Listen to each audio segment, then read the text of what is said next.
They cut it back from the power line, Plug it in. and it's cutting it back from the house. Yeah, well, I tried to do that with mine and it's not working good. Oh, Have the, no, they oh, have now the big I'm in. iPads. Have laptops. They would be faster, I would assume. Okay. But only Teresa O'Neill has. Yeah, I Okay, mine going here. Yeah? see. It blinked. Never asked them to do that. 13. So whoever does presentation. I have a keyboard. Oh, okay. Good to know. We have 2 seats over here. Here. Just have the map. This, I think, it just gets me into She's first. group here. Are you sure? Are we still waiting for the? Yeah, I know John's first. I've been in terms of. They approved Oh, yeah, somebody? no, they postponed it again. Postponed again. So, yeah. Okay. I saw the stream of, I'm calling to order the Planning Commission meeting on May 9th, 2018. All rise.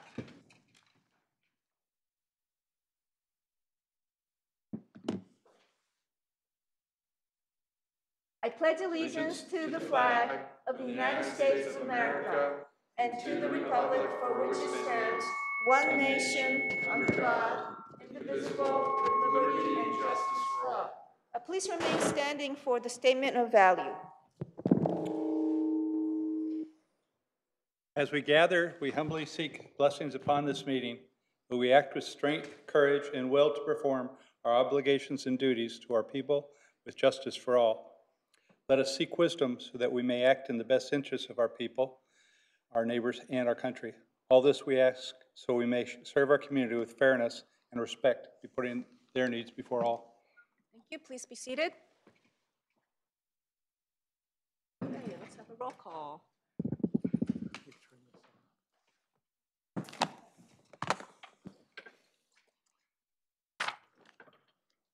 In my meeting minutes.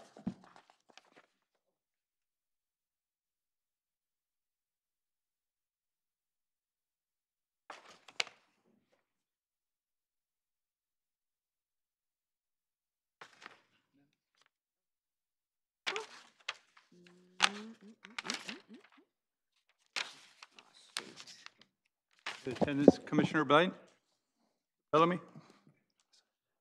Are you hear me? Commissioner Sain? Jane? Jane? Is that Jane? Oh, Jane, yes, here. Commissioner Salim? yes, here.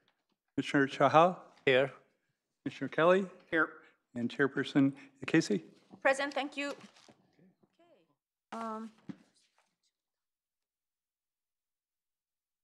Okay. Let's see. We have a quorum, and let me move on to the declaration of commission procedures. All right. Public hearings are conducted by the chair in accordance with the following procedures. The chair of the commission directs all activity during the hearings. All comments shall be addressed to the commission. Any item on this agenda may be continued to a subsequent hearing. Applicants will be allotted up to 10 minutes to present and justify proposals following staff presentation of the item. Other speakers will be given up to 4 minutes. The applicant is allotted up to 5 minutes for rebuttal of comments. No additional comments will be accepted upon the close of the public hearing, although the commission reserves the right to direct questions to any speaker on any matter. Special procedures and time limits may be applied to any items as prescribed by the chair. An appeal of commission actions must be filed in writing within 7 calendar days. Okay, so we have a quorum today, but do we have any continuance or exception items that anyone would like to continue or make exceptions? There's none, so let's move on to consent calendar. The only item on the consent calendars are commission minutes of April 11th. Does anybody have any Yeah, anyone wants to have questions, want to pull it, or make a motion? I move to approve. Okay, thank you. Oh, should we try to use these? Okay, let's do it the formal way. Oh, so do we have a motion? I move to approve the consent calendar.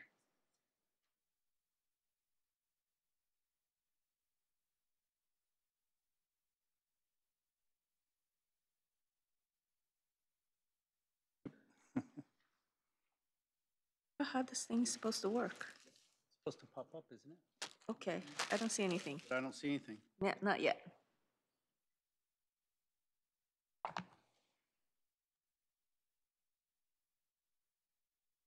Okay, all right, all in favor? Aye. Aye. Unanimous, thank One you. Oh, abstain. oh, I was oh, not here. right, Commissioner Chao was not here.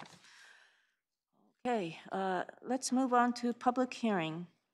Okay, the public hearing, we have, the first item is an action on the amendment of zoning code chapter 18.74, our parking regulations.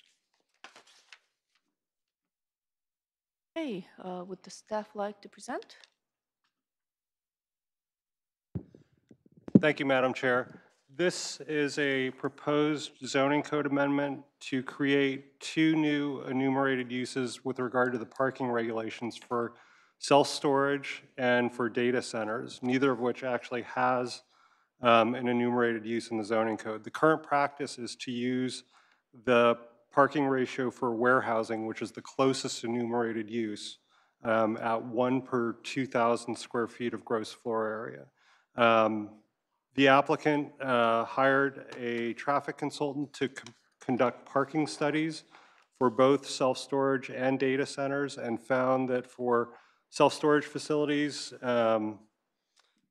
approximately 1 space per 10,000 square feet was appropriate, and for data centers, it was on the order of 2 space or 1 space per 5,000 square feet. Staff has built in a little bit of breathing room into their recommendation at 1 space per 4,000 for data centers, 1 space for 10,000 for self-storage units.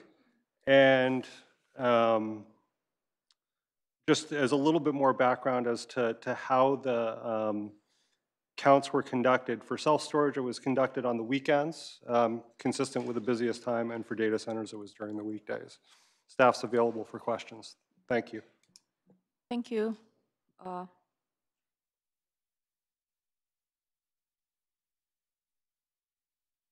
I'm requesting to speak. The lights are on now.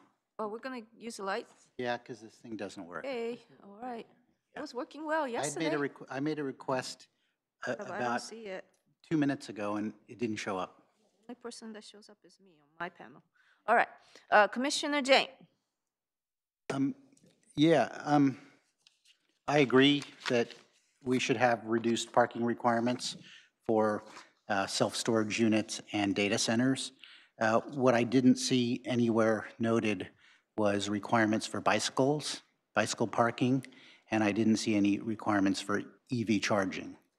So I would like to propose that we add some wording into the ordinance for those two, mode share and, climate action plan, options. Yeah.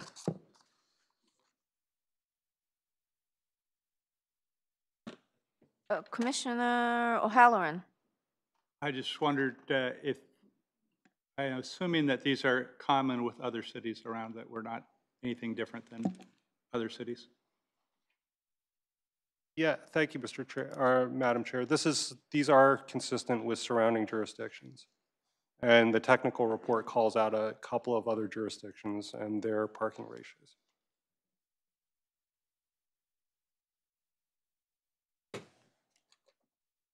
So, to the point that Commissioner Jane is making, do you know what level we're gonna, how many bicycle and what percentage of? In this case, since it's a code amendment, it might be better to just include as a condition of approval for new data centers and new self-storage facilities, the requirement for either EV charging or for bicycle parking, Oh, instead of making it part of this code? part of the zoning code at this point. Oh, okay. I'm sorry, I didn't understand. At this point, it might be better to include requirements as conditions of approval for new data centers and new self-storage facilities for both bicycle parking and EV charging, instead of adding it to the zoning code. Yeah, I don't agree with that because then it has to happen on an individual per basis. It doesn't become consistent. Okay? So I actually have some proposals. Hey, My proposal really pertains to data centers because that's where people are going to come and be there all day, as opposed to self-storage where they're just going to be there with their car and be loading. They probably won't even use the parking spots. So I propose that bicycle parking be 30% of car parking up to 15 car spots. That would be, at 15 car spots, it would be 5 bicycle spots. And then above 15 car spots, it would be 15% of the additional car parking. And that would be bicycle parking ratios. And then for electric vehicle charging, I propose 6% of the spots be with chargers.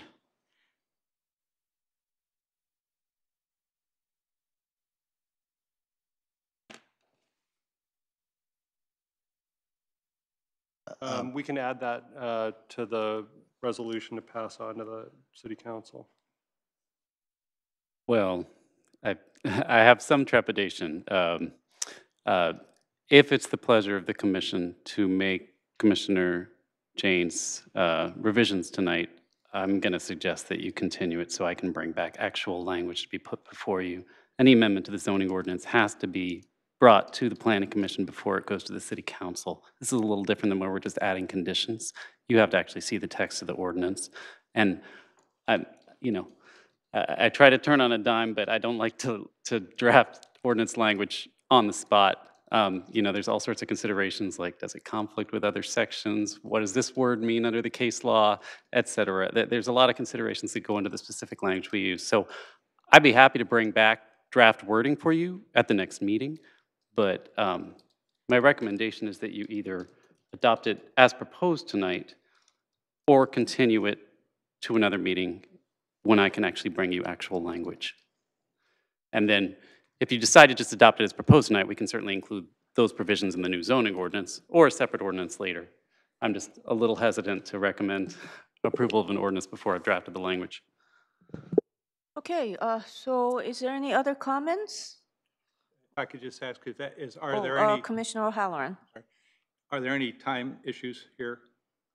But obviously, we can do this type of stuff as a condition to programs that come up before, but is there any rush to do that? Okay. No. No? Okay.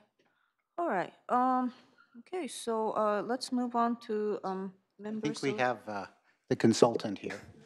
public. Can we open the public hearing? Mr. Hashimoto. That'd be great. I would, we spent a lot of time working on this ordinance change for the parking, and I understand Commissioner Jane's concern about the other provisions.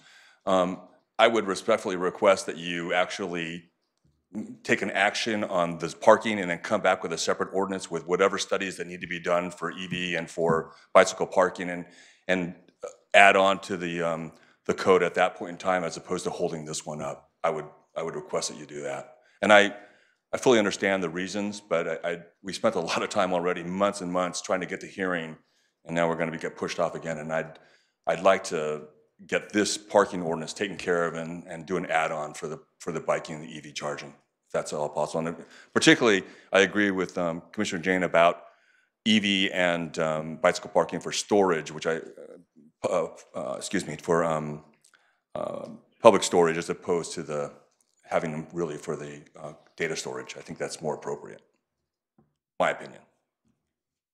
Thank you. Do we have any data centers coming up, like in front of us soon, or?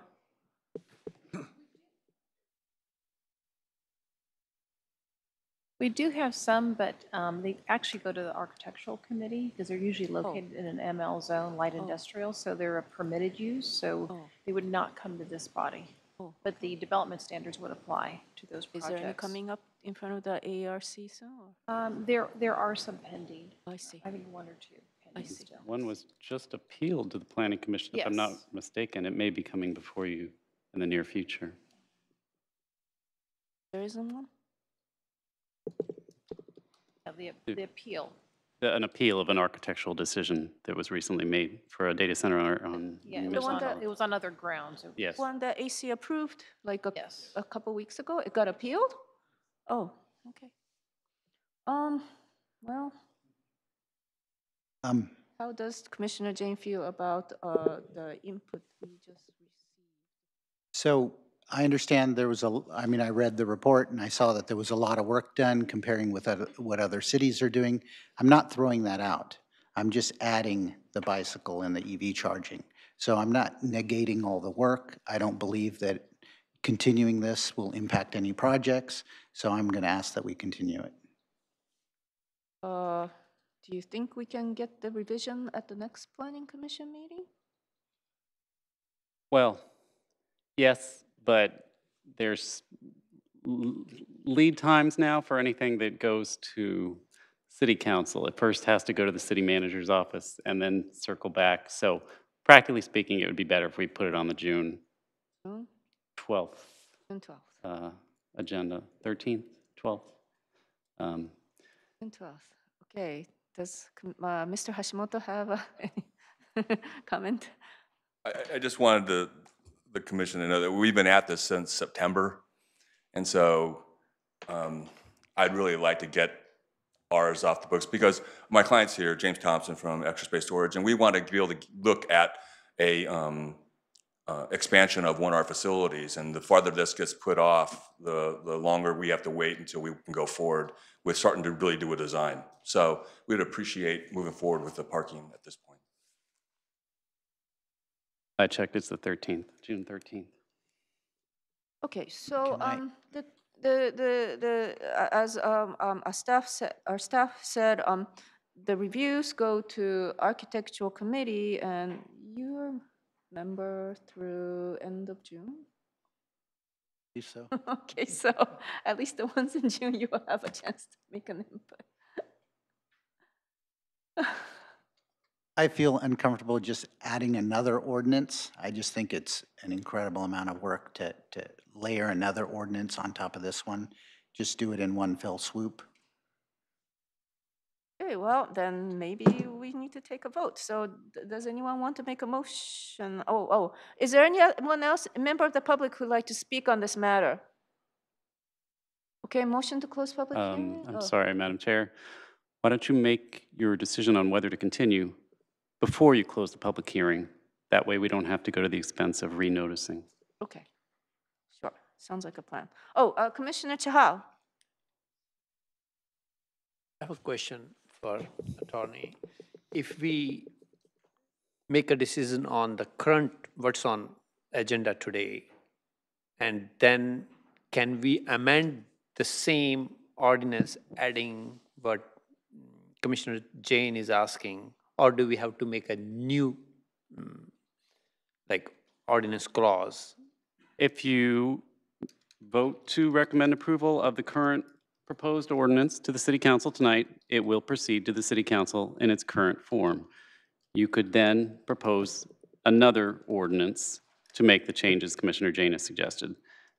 Both of these amend the zoning code. I mean, all these amend the same chapter of the city code, but it would be a separate ordinance. This would be ordinance 1859, the next one would be 1860, something like that. So basically, we have an option to decide about this today and ask for bringing the amendment what we are talking about on the earliest available planning commission meeting. Certainly, That's possible, right? yes. But then So I have another question then. Is it going to be the amendment to this ordinance, or can we make it a separate ordinance so that we can work on it in a parallel track? It would be a separate ordinance. Okay, Both would be amending the city's zoning code, also called the zoning ordinance. So they're both amending the same ordinance, Right, but they right. would be separate Two separate ordinances that you'd be ordinances. acting on, yes. okay. And are we allowed to like put it on agenda, our own agenda, and to Yes. deliberate? Okay, and ask the staff to report on the, and come up with a possible Yes. verbiage? That would be the way to go? Okay, I understand. Thank you for that information. Okay, so Commissioner O'Halloran? I just want to make a statement, I guess, before we vote, or maybe, is there a motion on the table? No, we do not, Oh, not yet. okay. I'll wait for the then. Oh, I Have see. a comment. Okay. Commissioner Jane? So my understanding is, I mean, if we approve this, then it has to go to council, has to be agendized, and then it has to be voted on. And then another ordinance has to be agendized on the city council agenda, and then it has to be voted on. So it's just a lot of extra work. Right, but what the staff is saying is that it doesn't have to take place in series. We can do it in parallel because they're going to be two separate ordinances. Okay. Okay, Commissioner Kelly? Just to put my 2 cents in, because they can be relatively done at the same time, even though they're 2 separate items, and obviously the applicant wants to move forward, I would be more comfortable with us doing it as 2 separate items, even though there may be a little bit more work involved. Okay, thank you. Commissioner Chahal? So I would agree to that, like, because I think applicant has been, like, if they are working on it since last September, and they can start the project, and probably they will be open to listening to the amended zoning at that time. That will be applicable at that time. So let's not hold them out and pass this and work on it on the parallel basis. I agree with Commissioners Kelly and Chahal. We don't want to hold up projects, and I don't see, okay, so does anyone else have a comment? Does anyone want to make a, oh, wait, Can I- motion to close the Sorry, public hearing? is there, sorry, Rena Brio, Planning Manager. The other issue I want to just bring in front of you as you consider how to stack these approvals related to parking, and I appreciate Commissioner Jane's addition of EV charging and bicycle parking. If we look at the zoning code, it may be disjointed that just for data centers and for mini storage, we call out separately these 2 things that probably universally should be considered with parking, you know, on an industrial, residential, commercial basis, and that might be the better way to kind of tackle it rather than look at individual amendments. So if someone comes to the public information counter, doesn't have any of this history, they're going to look at data centers and why does the city of Santa Clara really care about bicycle parking at data centers, but does not have it codified for other land uses. So just want to, you know, I acknowledge Commissioner Jane's concern about it, just perhaps a consideration for how we handle this. And maybe a better approach would be to look at parking standards for these types of uses in general, and rather than the individual amendments. Great point, thank you very much. Commissioner Chahal? Commissioner Jane? Commissioner Salem? So Oh, Commissioner Jane? I guess my question is, if we were to pass this today, and then we were to write another amended ordinance amendment, Not you're an saying amendment, it's an ordinance. another ordinance, that you're saying that you would want that to be comprehensive, to look at all zoning codes in the one, yeah. For all the different zoning codes. Okay, I see. It'd be comprehensive. Thank you. Okay, Commissioner Salem? Yeah, great minds, and all that, but I was thinking the same thing. Why would you not want to necessarily champion an Uber ordinance, something that covers all different types? I think that's a supportable effort, and I think it would help everybody to have clearly laid out what their EV expectations and bicycle and even, handicap ratios and other things that might impact. For the low parking numbers that they're talking about for data centers and for storage, you might need to set an absolute minimum, because if you say 6% and they add, 8 spots, that's 0 for pretty much both. So you may want to set like a 6% or 1, and then that way you disambiguate whether they fall under that minimum threshold. That's all. Okay, so when will be when on the agenda will be the best time to bring this up to agendize Commissioner Jane's proposal? Well, At the end, like on item? it's, I mean, it's germane to the subject matter that you're discussing right now. So make your decision on the item before you, and then make a separate motion on bringing back something else. At this point, okay, thank you. All right, so do we have a motion? Oh, any member, no other member of the public? Okay, a motion to close public hearing? So moved. Second? All in favor? Aye. Aye, okay. Anyone wants to make a motion, I discussion? can make a motion, I can make a motion to adopt the proposed zoning code amendment to add definitions and parking ratios for data centers and self-storage facility to chapter 18.74 regulation, parking regulation, as defined by staff. Okay, thank you. Any discussions? And for clarification, that's a recommendation for the city council. To the council. Oh, to the council, yes, thank you. Any discussions? Okay, all in favor? Aye. Aye. Is it unanimous? Yes, thank you. Okay, would anyone like to make a motion to agendize Commissioner Jane's proposal? Oh, okay. I'd like to make a motion that we agendize in a future planning commission meeting an ordinance to establish ratios for electric vehicle and bicycle parking for all zoning codes. Second? Now, would that require like a study, another study, like the one that Mr. Hashimoto? That would be conducted? advisable. So, I mean, it's a legislative act. Legally, could you do it without a study? Potentially. But is it advisable? Yes, I'd certainly suggest you have the data in front of you when you make a decision about like how many spaces to require. okay, so should we put this on our agenda, or should we ask the staff to study this issue, and then maybe we should put it on the agenda?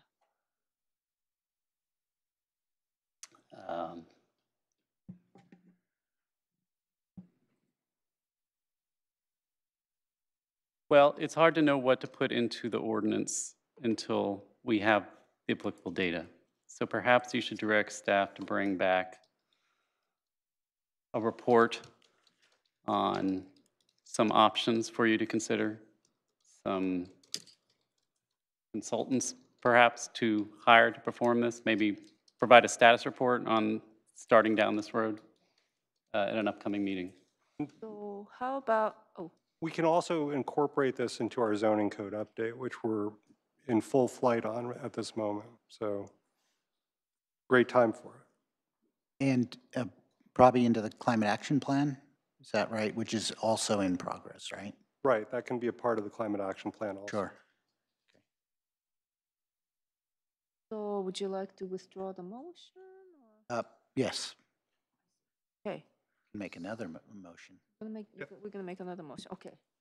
So I would like for the commission to recommend that staff undertake a study of parking ratios for bicycles and EV chargers in the zoning code update and the climate action plan. Second. Would that also include space for shared vehicles? Commissioner O'Halloran, yes. I'm sorry. Or- I know, or for- Commissioner you're saying- Salam, you were talking about some other spaces for the Uber and stuff, ADA, was that? you're saying ADA vehicles? Would that, Or zip? That's already covered, I think. okay. That be an appropriate motion? Yes. Put on the agenda for the next meeting, or Well, whenever well, the at an staff can upcoming come meeting, back. yeah. Oh, no, wait, okay, right. Okay, all right, any discussions? Well, we had a little bit of discussion. No more discussion? Okay, all in favor? Aye. Aye, okay, thank you. All right. Thank you. Okay. Next item on the agenda on public hearing is an item for the Catalina Townhouse on El Camino Real 1375 regarding residential units, which would be 52 townhouse units and 8 live-work units and some amenity space.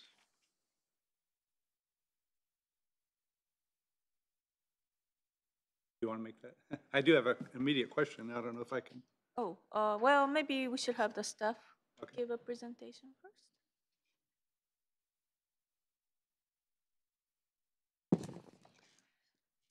Oh, the agenda reports don't have the name of the person writing the reports anymore, huh? I've noticed.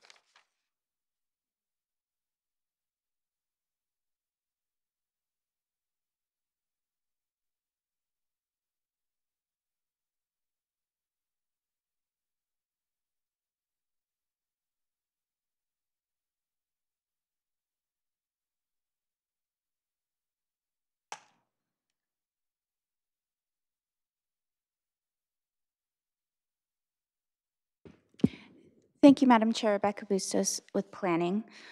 So this item 3 tonight is the Catalina Residential Townhouse Project.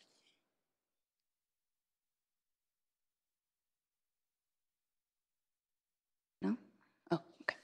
So the request before you is a plan development rezoning of a 2.23 acre site and an approval of a vesting tentative subdivision map to allow development of 54 townhouse units, as well as the adoption of a mitigated negative declaration and adoption of the associated mitigation monitoring and reporting program. So the project site is located on the north side of El Camino, and it was previously developed with automotive uses.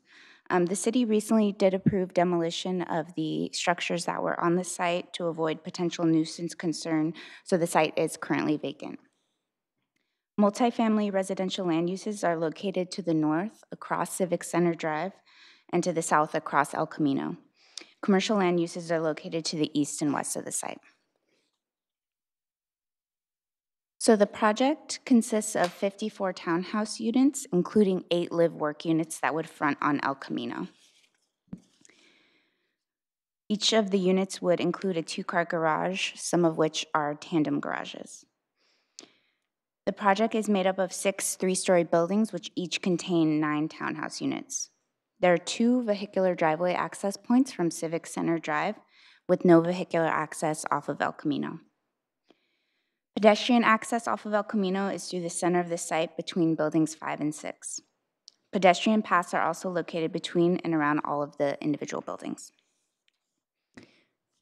This is a view of the project frontage along El Camino. So as I mentioned, 8 of the 18 units fronting on El Camino are proposed as live-work units.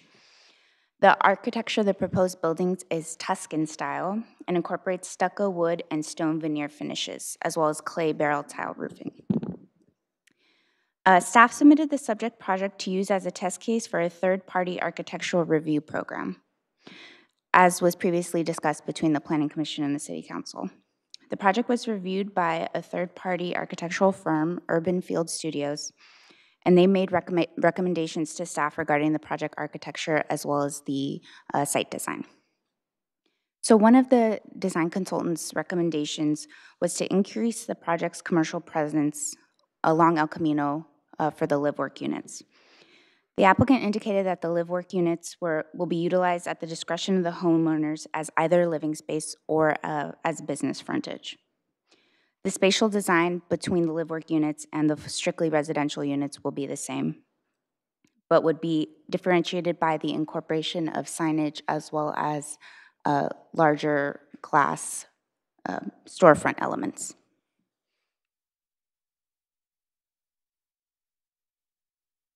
The general plan designation of the site is community mixed use, and it's also within the El Camino Real focus area.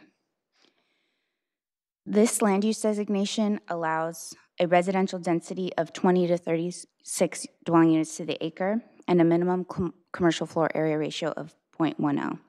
As proposed, the project would include 8 live-work units, which would satisfy the floor area ratio requirement.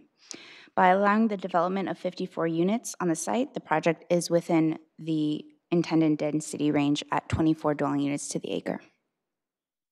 The project was found to be consistent with the relevant El Camino Real focus area and mixed-use land use policies and transition policies of the general plan. The ground floor live-work units and residential units along El Camino orient toward the street and toward the public sidewalk. No parking will be located along the El Camino Real frontage, and the project incorporates a landscape plan that facilitates implementation of a streetscape consistent with the goals for El Camino, in that a wider sidewalk and a landscape strip would also be provided. The project was found to be inconsistent with several of the general plan's open space and recreation policies, as listed in the staff report. Overall, the general plan policies do call for an adequate amount of common open space within new development. So large-scale development ideally should be providing on-site open space and recreation facilities in order to meet the new demand that the residents would put on area parks. While the project will be responsible for park in lieu fees, parks and recreational land fees, the project would provide sufficient on-site, the project should provide sufficient on-site facilities as well, in addition to paying those standard fees.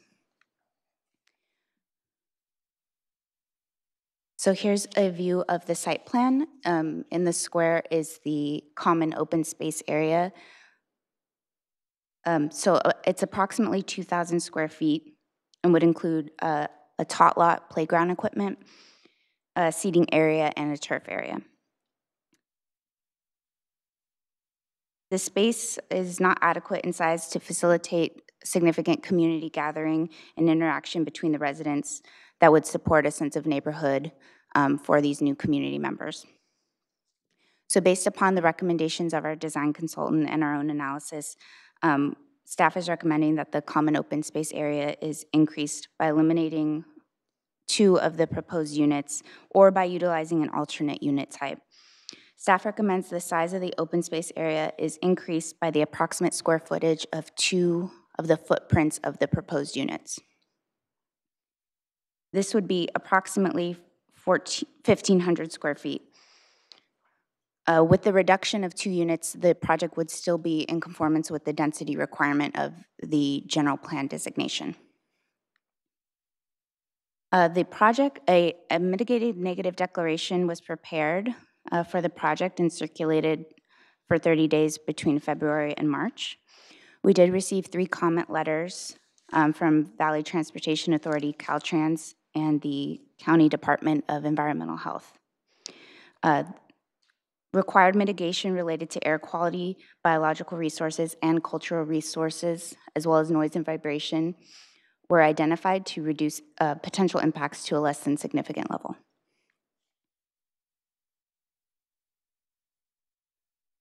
So based on the analysis of the open space, staff concurs with the city's design consultant that the project's common open space should be increased based on the approximate size of the footprint of 2 of the proposed units. So we're recommending that the Planning Commission adopt the mitigated negative declaration and adopt the associated mitigation monitoring and reporting program, and recommend approval of the rezoning to the City Council with a reduction in the number of units to 52 to facilitate larger common open space area for the residents, as well as recommendation of approval to the City Council of the vesting tentative subdivision map. Thank you. Thank you. Okay, Commissioner O'Halloran.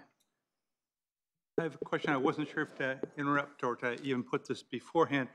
On the project description, it talks about that on May 3rd, the City Council approved pursuing this. And I went back and looked at the May 23rd item, and it said that we should be, first off, April 18th, I guess the decision was made that we want to defer consideration of any general plan or zoning amendment on the properties within the El Camino focus area until we complete a substantial portion of the El Camino Real precise plan. And there were different comments made at subsequent meetings at the May 9th and here on the May 23rd, which the project description says council approved that they be added as basically exempt from the exclusion, that they did not need to do this. So I just wanted to understand that whole issue a little bit better. I'm even a little surprised we're seeing this before we see the El Camino precise plan. Commissioner, I can understand your confusion. I watched the video of those two meetings, and it was about an hour long each time, and kind of gave me a headache. But sorting through it, the council did adopt a policy on April 18th, 2017, to defer consideration of development along El Camino Real pending completion of the specific plan for approximately 6 to 10 months, with the exception of certain projects. And the exact language Commissioner Mahan used in making her motion was, we would allow any pending projects, notably these 4, to continue in the process. That was on April 18th. On May 23rd, 2017, there was an informational item given to council where they listed 4 additional pending projects, one of which was 1375 El Camino Real, which filed its application on March 28, 2017, prior to the adoption of the council's policy. So this was a pending project as of the date the council adopted its policy. So it is exempt from the policy. All that being said, the policy is just sort of that, a policy. It is not a moratorium. It's important to clarify that. The council did not adopt a moratorium on development. In fact, the May 23rd memo says, this deferral request would not preclude a project applicant from submitting an application or requesting a council hearing. But the applicant should not expect the council to take up such requests in the interim. So basically it says, go ahead, apply if you want. You shouldn't expect a favorable outcome, but anybody can still apply. That being said, the council did have a memo in front of it saying this was one of the pending items, and Commissioner Mahan's motion excluded all pending applications from the reach of this policy. But it's just a policy. They can change their mind today if they want. They can change their mind for any particular application. There is no moratorium in place. A moratorium would have taken an ordinance. A moratorium requires strict health and safety findings to be made. A moratorium cannot last more than 45 days. At the end of that 45 days, additional health and safety findings have to be made that no mitigation can negate the health and safety risks of the project, etc. None of those steps were taken. No moratorium was enacted. There is no moratorium in place. There's a policy. This project is exempt from that policy. I hope that wasn't too long-winded, but basically, you can consider it tonight, yes. We can consider it, but it was not one of the 4 original on April. It was not one of the 4 listed in the April 18th memo. But again, Commissioner Mahan's exact motion was to exclude all pending projects. On May 23rd, this was noted in an additional memo as one of the pending projects. One of the council members asked then City Manager Batra at that meeting, why are we not being asked to take any action on tonight's memo? And he said no action is necessary because you've already excluded these projects. You excluded all pending projects. So this is just a note and file. That was at 3 hours, 27 minutes, and 40 seconds on the May 23rd, 2017 council meeting. I almost got that same number on my quotes, on my notes. It was confusing. My understanding was these were certainly not very far along in their presentation to the planning department per Andrew Crabtree, and said that his feeling was that the city was saying that they're not favorably inclined, and they should definitely not undermine the ECR specific plan on there. So that's why I'm a little concerned about doing this, and maybe I can get an update on what that ECR plan is, if there's a timetable for that that we're pursuing. And also the comment that I guess this is already on the agenda to the council in 2 weeks as well. So I don't know what our recommendation might be if we say we should defer. Does that still go to the city council? You have an application before you. You need to take action on that tonight. You can move to continue it if you want. You can move to recommend denial. But tonight you should take some action, even if that's just to continue it. But again, it's a legislative act. The council can take any action either to add a new thing to the prohibition, to negate all prohibitions. I mean, again, it's just a policy. There's no, I think I kind of understand, everything's open. yes. The applicants are aware of that potential delay till the ECR precise plan is done. Don't necessarily want to be undermining that precise plan. Is it more a personal comment? Well, would the staff like to give us a quick update on the El Camino plan then? Since Commissioner O'Halloran is asking for an update. Hi, as I'm getting up to speed in my new role, I don't have the entire timeline for the specific plan in front of me or off the top of my head, but I do know a big milestone for this for the specific plan is by the end of this summer, we intend to complete the visioning process, which will give more guidance, I guess, if you will, to there's been stakeholder feedback, survey work that's been done, but I think the end of this summer will kick off sort of where we would start maybe the EIR and other parts of this, longer process that will probably take until at least, next year, early to midpoint of next year, 2019. Thank you very much. Okay, Commissioner Jane. I believe staff mentioned that while these are live-work units, they could just be converted, the bottom part could just be converted to living space. And I believe that, we're trying to achieve for this designation, forget what the zoning designation is currently, thoroughfare commercial, I believe. Mixed-use commercial. And Oh, zoning, sorry. yeah, so I guess my question is, the current zoning is requiring a commercial FAR of 0.1, but if all these units get converted to just living spaces, then we've sort of violated our goal of getting a 0.1 commercial FAR. So I don't really understand how, we're trying to meet our desire to get more commercial. And then, well, you can answer that. I have a couple more questions, yeah. Oh, no, let's have all the questions so Okay, that we can go through one by one. Yeah, so we did an experiment by hiring an outside architecture company to look at the design, and it was to try to get more aesthetic buildings in the city and better projects, and I'm pleased that there's a recommendation to add more community space there. My question is, when I look at this map, there's that tot lot that's existing. Is that going to be fenced off, or is that open to the public? And then if we expand it to be a bigger space, will that be just a private area for the residents there, or will that be open to the public? I kind of like the idea of, people should have a place where they can, have friends over for a barbecue or something like that. And in these townhouses, there doesn't seem to be a place for that type of activity. So I like the idea of having an expanded community area for the residents. And then I had an issue with the tandem garages.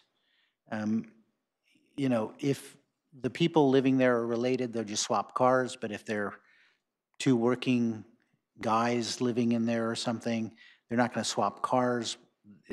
They'll be reluctant to put their cars in the garage. So I'm concerned about spillover from tandem garages.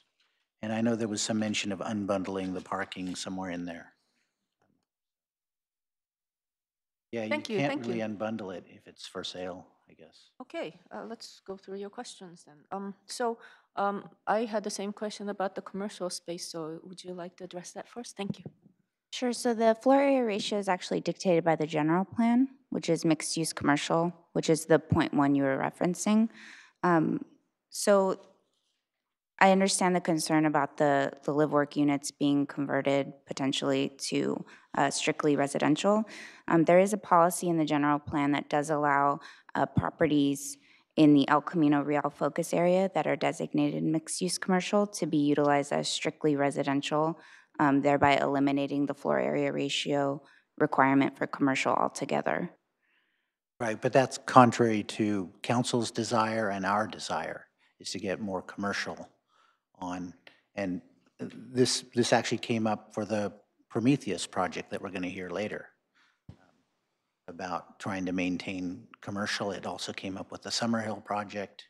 You know, there's a strong desire to maintain some of the commercial.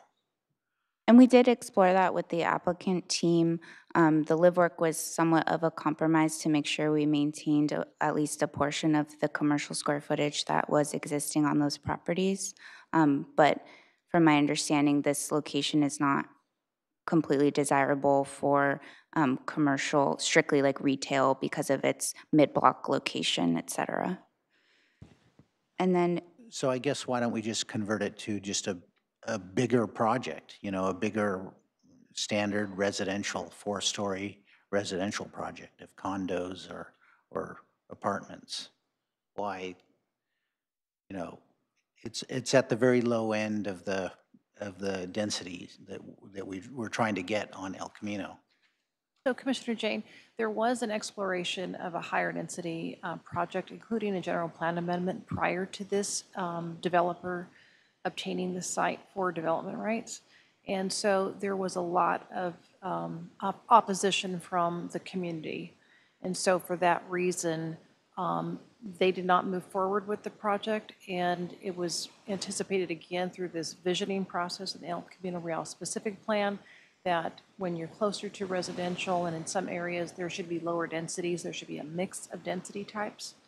And so for that reason, this proposal was moved forward and they actually worked with the Old Quad Neighborhood Association to strike a balance of something that would be acceptable to the neighborhood, since they felt very impacted by some of the more recent developments that we've seen constructed on El Camino. So that's kind of the reason why you see a density in this range for this particular location. in regards to your question for the common open space area, that would be for the residents. Since it doesn't meet the park ordinance requirements for public park space, it would be considered a private facility. And then in regards to the tandem spillover, ideally, yes, people would be switching back and forth between the cars and there wouldn't be, but they have provided guest parking and shared parking spaces beyond our typical requirement. So hopefully that would be sufficient if that were the case.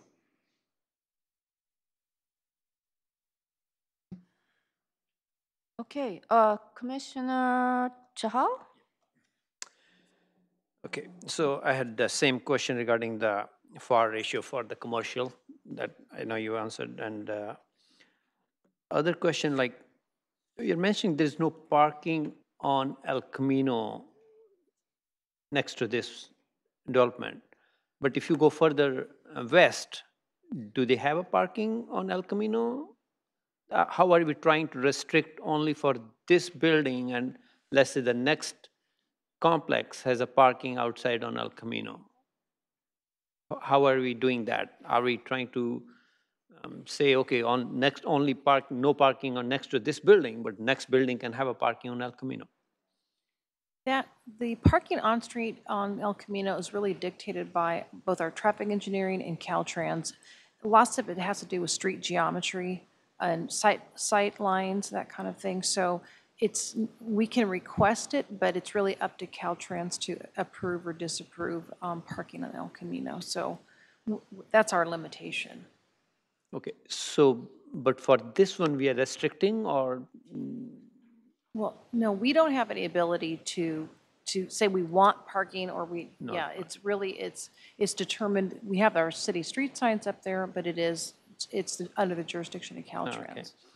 Okay, and then I had the same issue with the tandem parking, which is like we always discourage tandem parking in the past, and this one again, like I don't know how practical that is, even within a family. And let's say there are 2 renters on that, there's another big headache on that.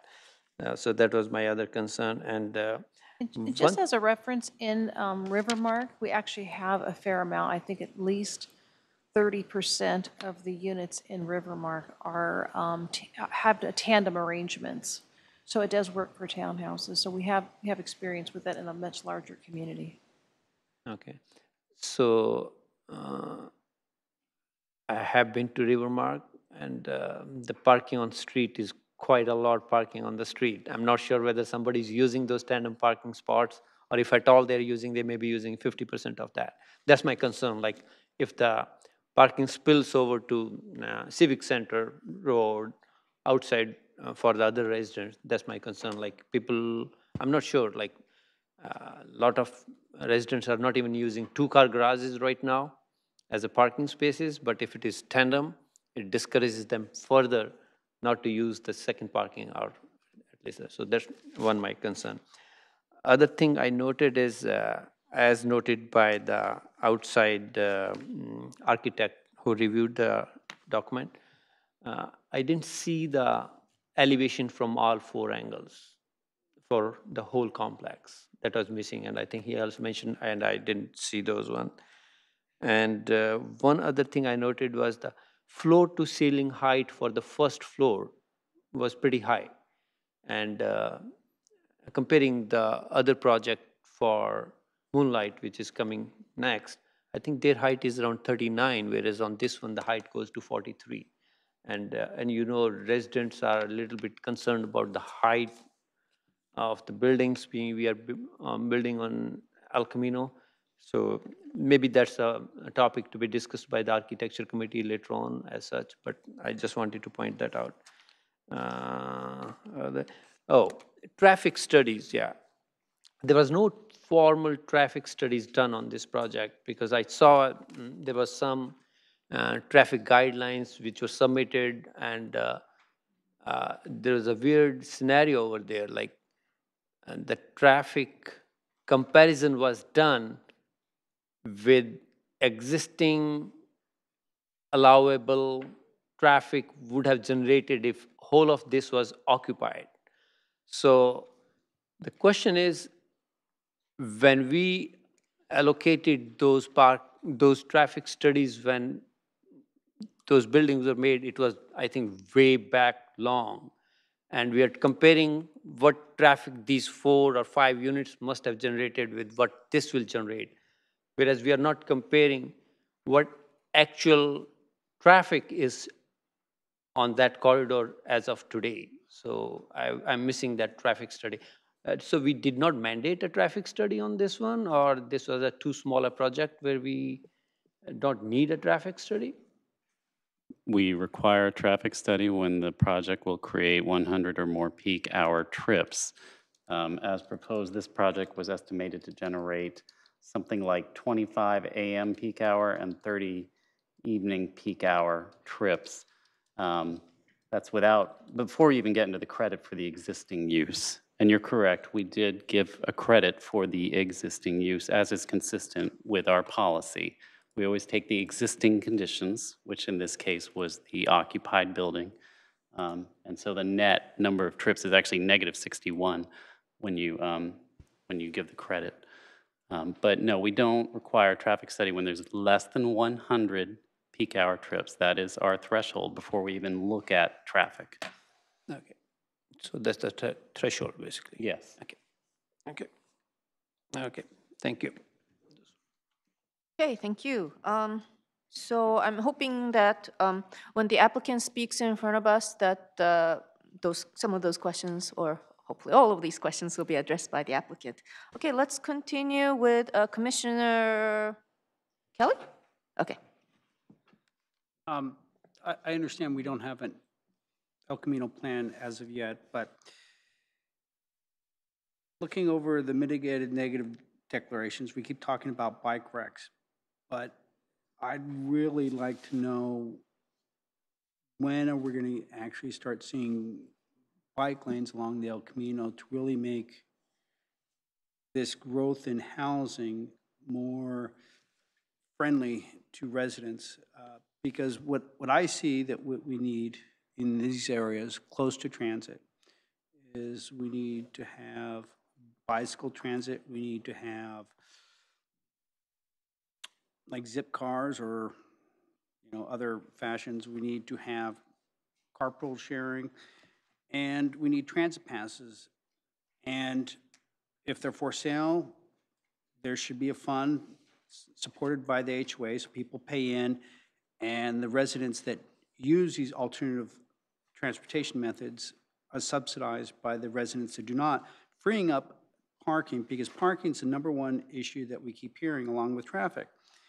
And although I don't think bringing in housing is going to impact us because they're going to be doing the reverse commute, I do think we need to have a timetable when we're going to see along the El Camino, and I understand it's Caltrans, but we need to work with Caltrans to have a plan so the bike racks that we're putting into these projects can be utilized in their bike lanes along the El Camino. So I guess if we're not going to have a plan in place anytime soon, where are we at with bike lanes along the El Camino? Yeah, I don't know for El Camino, because at one point, the right-of-way was being examined for BRT, and that it's now been essentially set aside. So whether or not the bike lanes are included in the city's bike master plan, I'm not sure. So we could certainly look at that information and report that back to you at another meeting. Okay, that would be great. I'll leave my remaining questions about the transit program to the applicant. Thank you. Okay, thank you. Commissioner Jane? Yeah, just piggybacking on what Commissioner Kelly was saying and what Commissioner Chahal had said earlier. I think what we're asking for is that the applicant not rely on parking on El Camino, so that we have the right later when we do a grand boulevard and a complete street with bike lanes, that they won't be counting on that parking, so that we can, at that point, restrict parking so we can get the bike lanes. Thank you. Okay, so no more questions to the staff. So would the applicant like to tell us about your project? Okay, thank you.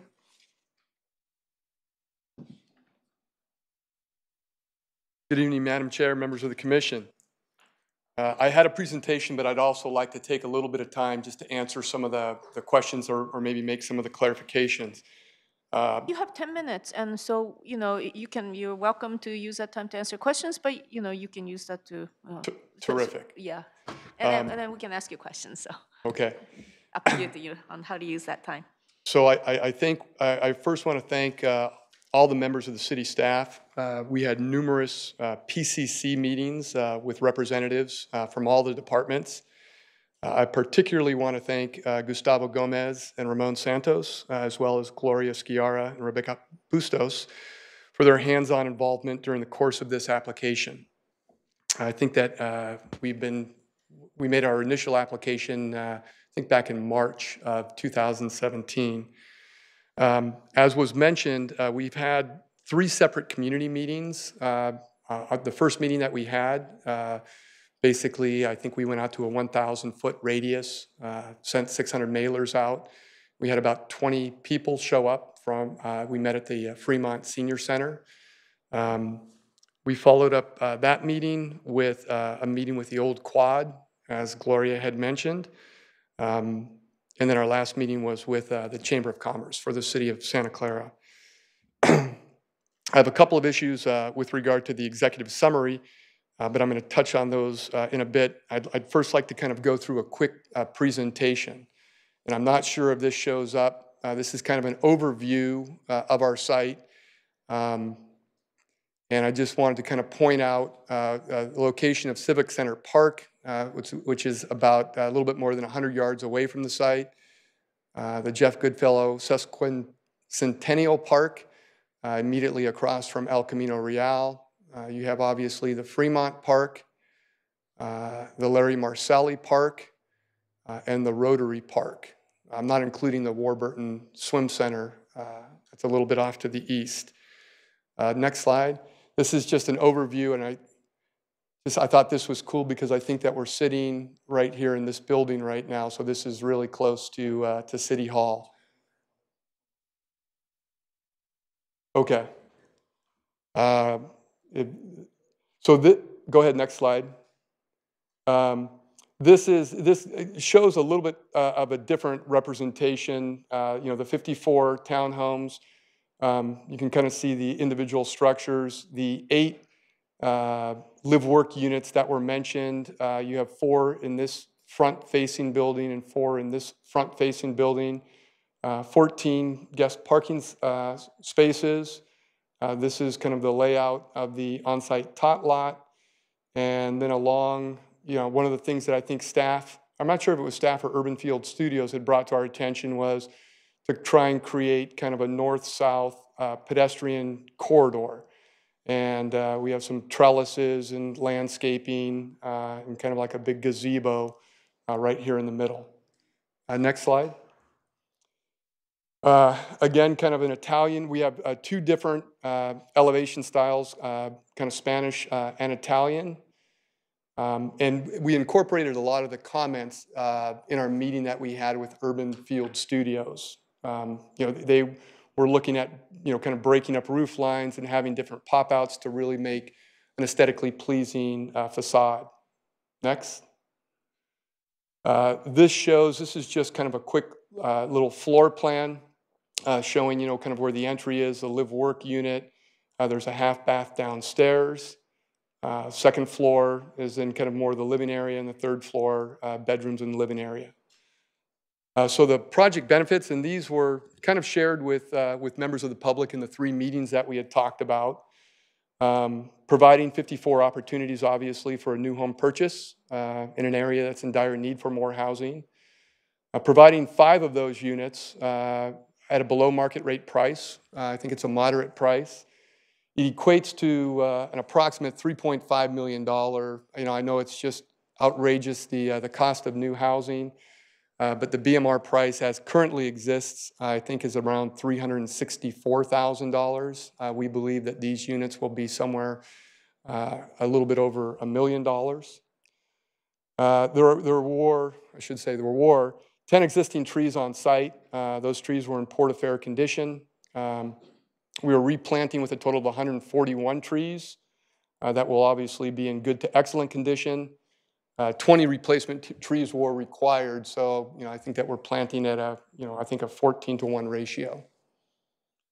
The reduction in the traffic trips, both for the AM/PM peak hour trips as well as for the total daily average trips. And I'll touch base because one of the commissioners had made a comment onto that. Obviously, we're replacing 3 to 4 businesses that were operating in, my humble opinion, in less than pleasing aesthetic structures, and 8 new business opportunities that we believe can provide revenue to the city as well as services to the public. The site is located, as I had shown, in immediate vicinity to the Civic Center Park and Jeff Goodfellow Sesquicentennial Park, got it right that time, and within walking distance of the Rotary Park, the Larry Marsali Park, and the Fremont Park. The project as proposed results in an actual net reduction of impervious surface area. So it's actually better for the environment in our opinion, or at least for the storm runoff. Payment of the in lieu park fees, that's $24,567 per unit for a total of about $1.3 million. We were not seeking any credit against that fee, even with our proposed mini park tot lot on site. There will also be a payment, and this is an approximation of about $280,000 to the city for in lieu fee payment towards the affordable housing fees That's based on if, assuming that there would be 54 units on site. And the way that the city does it is they take the market price, they take the BMR price, and for every unit above, say, like the 50, you would pay that percentage. So if it did go down to 52 units, I just want to point out that that fee would then be decreased to approximately $140,000. I want to, God, I'm running out of time. Urban Field Studios, they did the project review. And at the time, that they were, this is their letter to Rebecca, they were looking at our plan that had been dated August 2017. Later on, this is where they say at least 2 dwelling units should be removed from the plan to provide, basically, kind of a small park open space area for the residents. Next slide. So this is the August 2017 plan. And as you can see, essentially, we had no park there. So their recommendation was, okay, lose a couple of units here to create a park, or lose a couple of units down here to create a park. And what we were able to do is actually create this park, which is larger than the footprint of 2 townhouse units. But we were able to do that by relocating some of the parking spaces on site. We didn't lose any guest parking on site. The fire department allowed us to kind of neck down that private street that was next to it. And so we feel that we had acquired what Urban Field Studios originally had asked us to do in looking at the August 2017 plan. This was just kind of a revised tot lot. The city at one point said, maybe it would be nice to, be able to fit in like a barbecue area, and we feel that we can do that on the current site. Next. So this is the sheet that was shown, and this was part of our packet that went to city staff. This is the bioretention area, so that's not included, but the common space open area on this entire site actually is 17,900 square feet. And in the document with regard to the initial study, the common open space and landscaping on the site, as you can see, it's mentioned.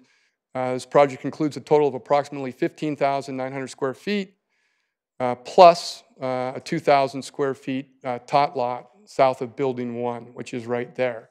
So I bring that up because I'm running out of time, but because the report, the executive summary, kind of talks about just 2,000 square feet being allocated, and the way the city typically has looked at it is common open space is all of the walkways, the trellises, the landscaping that's on the site. I do have the consultants from David J. Powers here, Christy Weiss and Amy Wang, in case there's any questions. And then just really quickly, Madam Chair, if I can just touch briefly, I know I'm running out of time, but on some of the commissioners' questions. Yeah. So on the first thing that was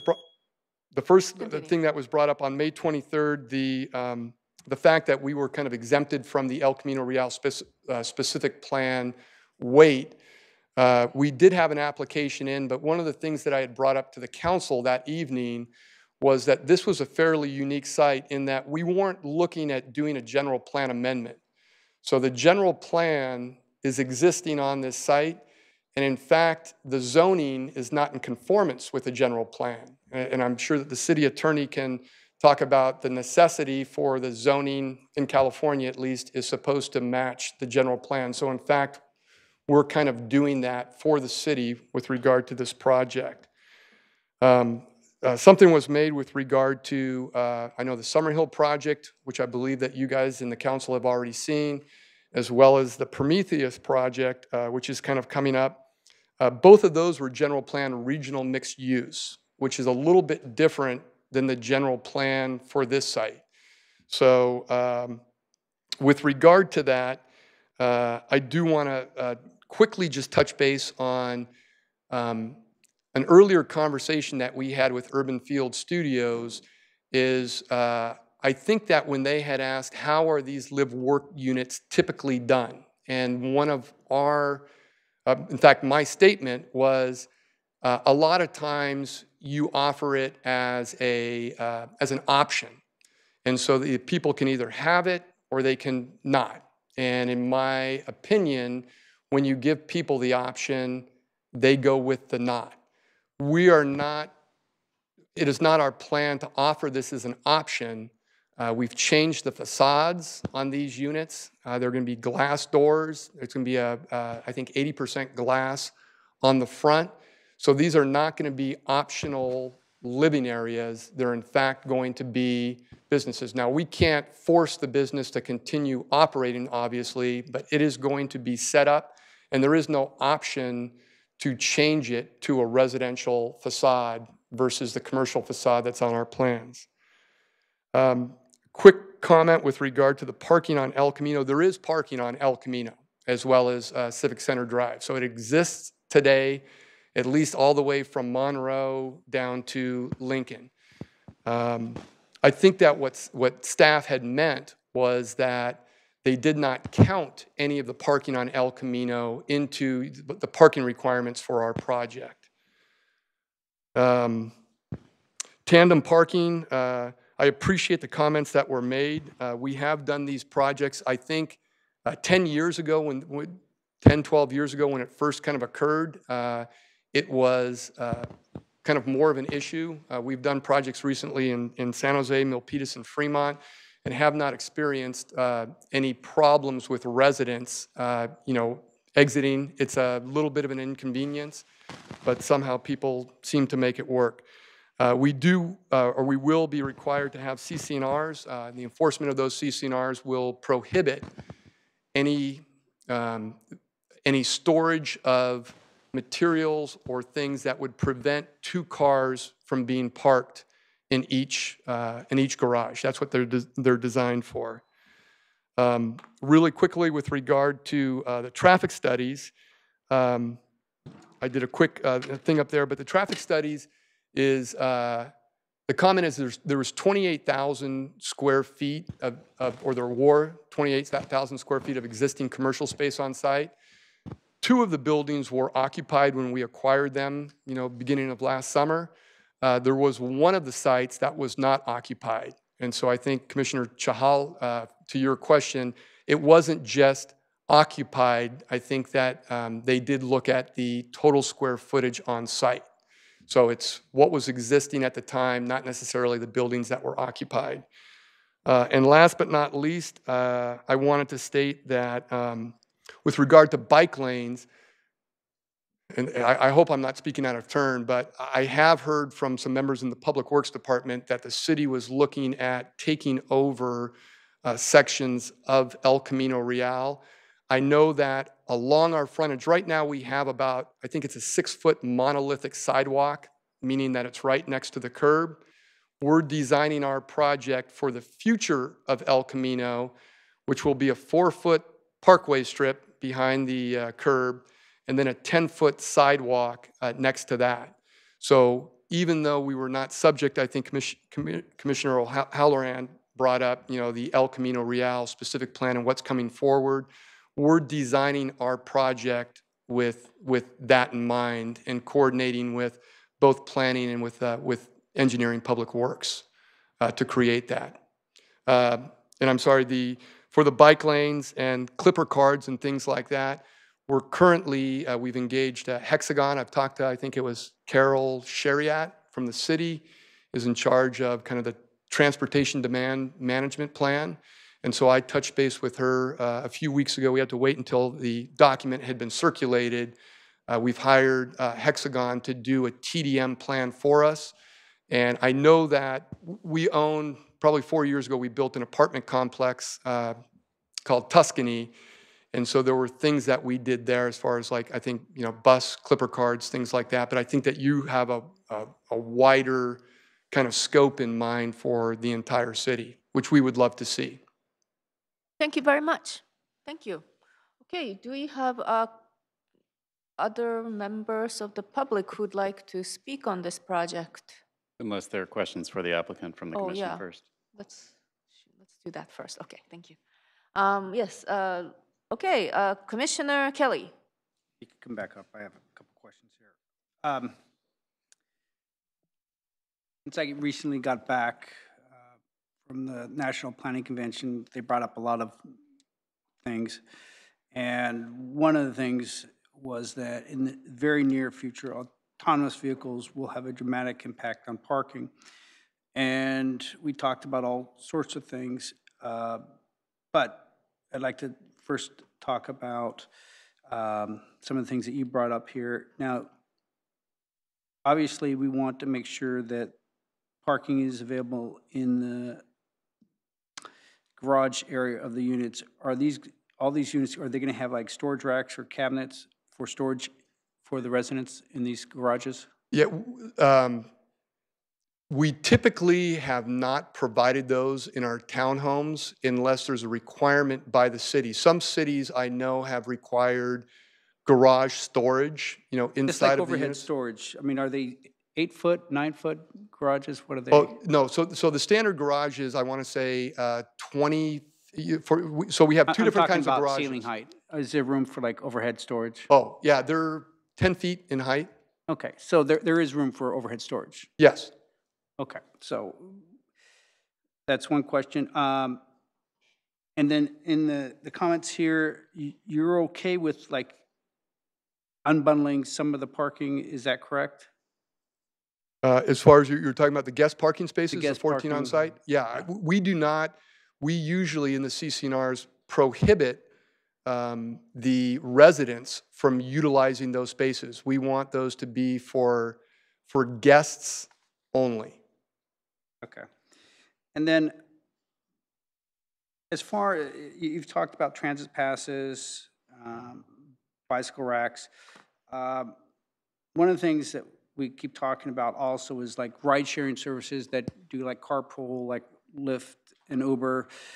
And we talk about like zip cars, so residents don't have to have two cars. They can borrow a car. Is your complex, as far as your TDM plan, are they going to look into Lyft and Uber like carpooling and zip cars as well? I mean, it doesn't have to be Zip. It could be any service that offers a car for part-time usage. Yeah, we haven't, but I've yet to see Hexagon's report kind of coming back. I mean, I'd consider them to be the experts in that. Typically what we've done in these developments in years past is if somebody wants either rideshare or Lyft or Uber, obviously, I think that Mr. Black did bring up to me, or maybe it was somebody from staff, designating a spot on the site, because we're overparked right now, as Rebecca had mentioned, but having a particular stall dedicated towards whether it's Uber, Lyft, you know, I mean, one spot that people can go to, that's where they go, and you know, theoretically, that could be a location for some sort of, you know, kind of car share space. Okay, so you're okay with one spot being dedicated for Yes. like rideshare? Yeah, I think that we were only required to do like 5 or 6 parking spots on site, and obviously we have 14, so, you know, we have some room to play with without counting anything on Civic Center Drive or El Camino Real, obviously. Okay, all right. That's all, well, I am gonna ask for that because I think long-term, that's kind of where we're going. Wave of the future. I don't disagree with you. Okay, thank you. Okay, thank you. Commissioner O'Halloran. Yes, as you can tell, I was a little bit frustrated with what position we're put in on the general plan and this El Camino deal. So I just want to emphasize that per that May 23rd meeting, Joel said developers have to recognize that they may be wasting their time if it's not within what the ECR or that the council themselves may want to hear what that ECR precise plan is. My first reaction was, let's just continue this until that happens, but I don't want to have us, I think that's more of a council decision. I appreciate that. Qualifying that. I'm sorry, Commissioner, I just wanted to point out, because I did drive all through, and I think think that there's only 2 or 3 projects that have incorporated yet the parkway strip, you know, and the 10-foot sidewalk next to that. You know, there's one, you know, right on the other side of Santa Tomas Expressway. I think they do it a little bit at Town Center, and I forgot where the third one was, but we are incorporating that, and that's what staff has told us. That's the wave kind of going forward, that everything's going to. You indicate you had some hint anyway of what the Yeah. precise plan proponents want to do Yeah. on there. And my understanding was similar, that we wanted commercial on the bottom, and you have these live-work units. I just want to get a little more understanding of what you're saying. It sounds like those could almost be commercial types of items. They are street level, and there are other retail that people can go to. But the one concern is that if they're all residential, that may be going away from what we want to be doing on El Camino. You did make a comment that they would not be, that you did not see people starting to make those strictly residential. Yeah, they're not going to have the opportunity. I mean, Okay. obviously, they would have to come back to the city to change, you know, the PD approval that would be given. So it's going to be a commercial frontage just for those 8 units, a non-lighted, you know, kind of sign. What we envision this to happen, and actually, you know, I mean, the neighbors, and I think the old quad appreciated this, is we don't want somebody to open an eatery. We don't want, you know, like a restaurant use, or where there's going to be a half a dozen to a dozen people. What we envision it more as a CPA, an architect, you know, potentially somebody that has, you know, a salon or something like that, but basically a one-on-one type, you know, single-use customer that would come into somebody, or somebody that's just working out of their home, but in a professional setting where they could invite somebody to sit down at a desk. And it will not be an option that, okay, choose this or choose this. They are going to be created. This, I have a question. I appreciate that. It's still a little boggling exactly what is wanted there, but at least, as you said, they need to come back, and that leaves that question to be resolved, if any difference is resolved later. The other point you've made about parks being not nearby, I'm not sure where we stood. Were we saying that you would expand that open space within the? Well, no, so I think that the issue was our initial plan that we had submitted, we've changed a number of times. Originally, we didn't have the pedestrian kind of, you know, way going north and south, and, you know, staff worked with us on that. And so I think that we've really kind of cleaned that up. We didn't have a park on site. When we went out to the neighbors, when we went out to the old quad, you know, we explained that, that we were going to be charged in lieu park fees, and it was going to be somewhere around, you know, the $1.3 million number. And I said, now we can get out of that, or we can reduce that by creating something on our site.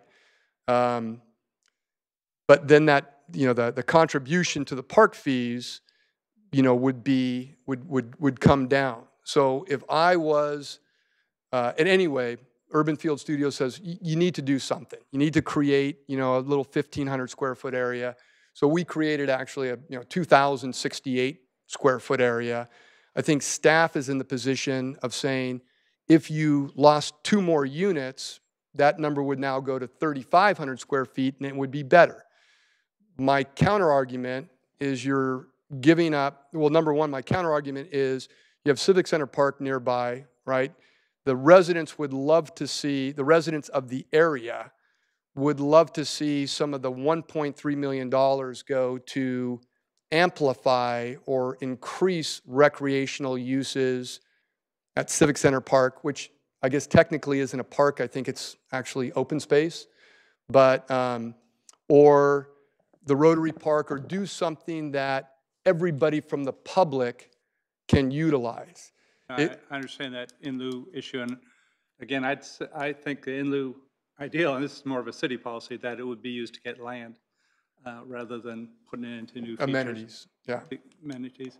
And recognize that the other parks you mentioned, Jerry Marcelli and who were the other ones that were across across El Camino is not an easy trek for residents, so it would definitely be better to have something on that side of the, Yeah, the only parks on our side of El Camino are essentially, you know, Rotary Park and the Civic Center Park / open space. I think those other ones are quite a trek. Maybe later on, somewhere along the line, the El Camino will be more open to pedestrians crossing the streets and stuff, but those are That still and bike short. lanes would be great. Yeah. Okay, thank you. Okay, thank you. Commissioner Jane? No, Commissioner Salem. Hi. So how many business units do you envision for building 5 and 6, the frontage? 8 total. And they have front entrances Yes, they do. and parking where? So the parking, you know, obviously, if there's parking allowed on El Camino, the most direct route, right, would be somebody to park on El Camino and walk up just like they do for the existing businesses that are there right now. But we believe that we have also, you know, part of our reason for putting the extra parking spaces on site, or if needed, we can allocate parking spaces there for the, you know, potential clientele of those 8 live work business owners. Yeah, I have some experience in reading plans, and this one looks a little strained when it comes to serving the business needs. Even a salon is going to have 2 or 3, you know, possibly 2 or 3 customers at a time, and it's just not balanced, and it doesn't feel like you'll be able to flow to the front. But that can be dealt with in the architectural committee, and then just consider that you may need to figure out some sort of mitigation for the parking, because it looks really strained the way it is. It's a great point, and I know that on one of our slides we have, you know, salon. I'm not an expert on the uses that we will allow and not allow. I mean, I just know thus far that, you know, an eating establishment will not be one of them. Yeah, I mean, even with the on-site parking you have about 1 parking space per business. That's probably not a tenable ratio for any kind of business, you know, that's not a psychologist or well, not even a chiropractor, somebody who's one-on-one. Yeah. That would probably work fine. But any small business that's going to have 2 or 3 customers is going to have an issue. I think that what we were imagining was that they would be more one-on-one type, you know, items or uses.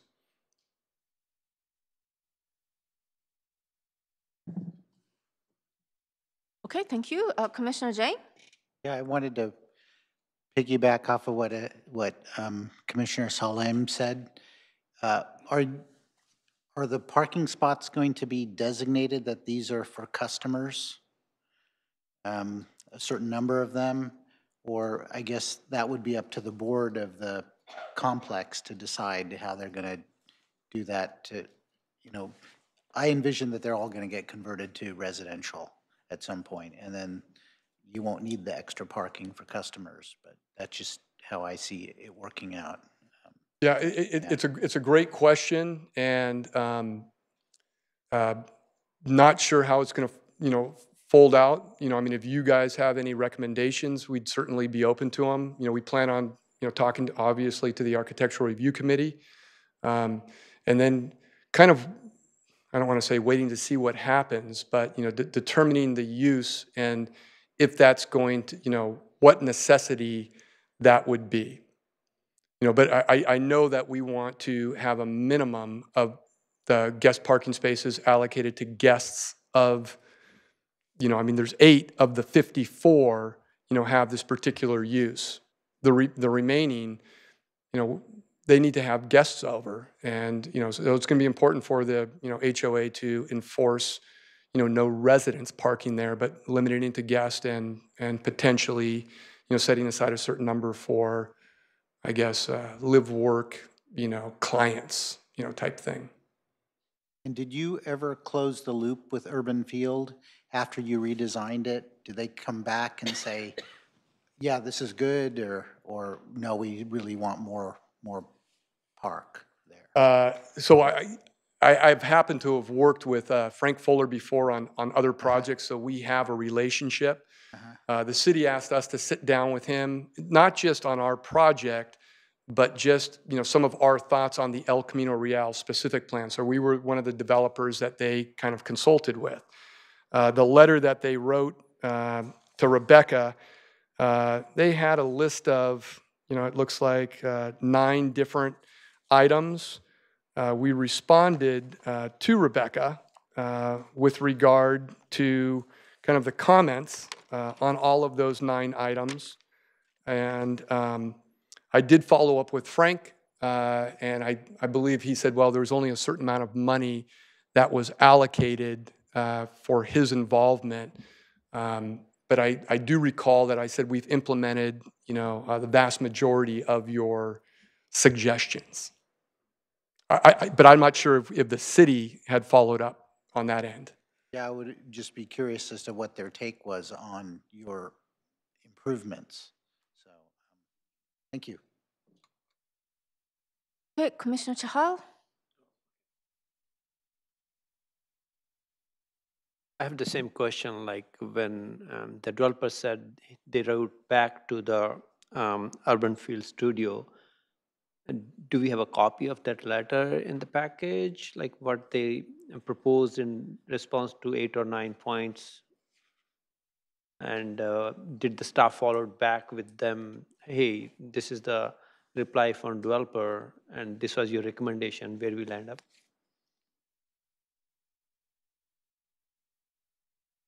I don't see that letter you are mentioning, I don't see in the package, your response to the Urban Field, actually.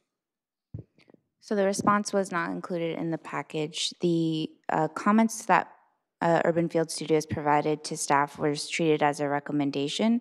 So when we provided comments to the developer, we didn't include all of the recommendations of Urban Field Studios. We were using them as advisory to us, and then we took what they said and our own city goals, and then push forward a few of the comments.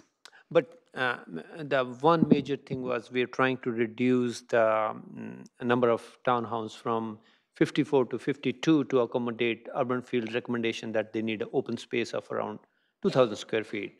And now that they already provided 2,000, I'm talking about that debate, because if they recommended 2,000 square feet of small park over there, and they already have 2,800, and on top of that, again, are we asking 2 more so that it becomes total 3,500?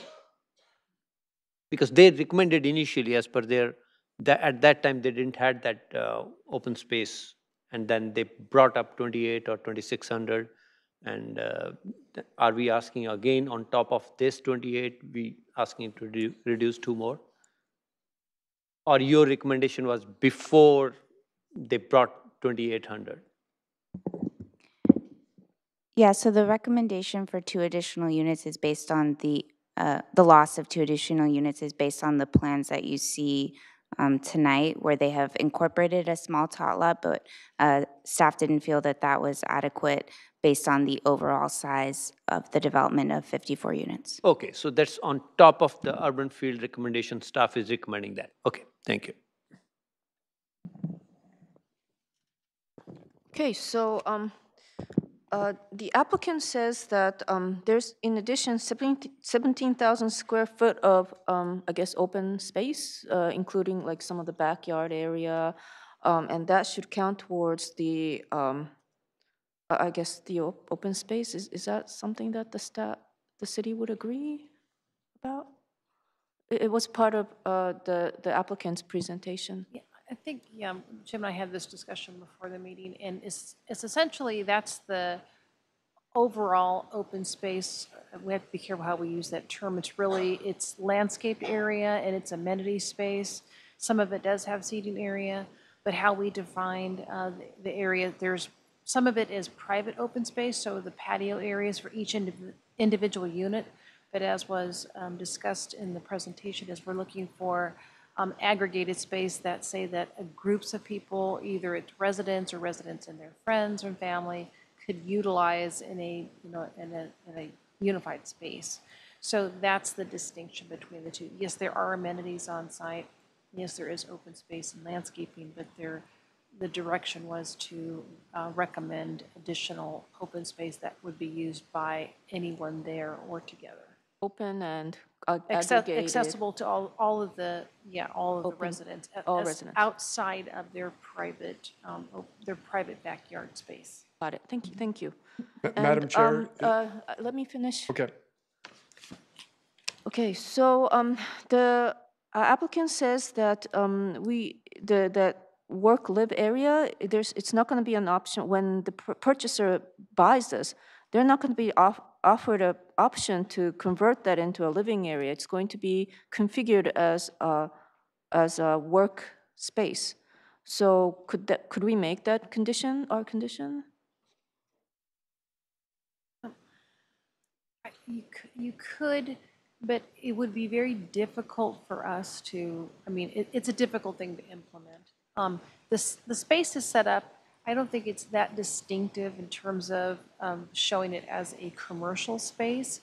It really just allows for some public space out in front, but that could be converted to like a living room space.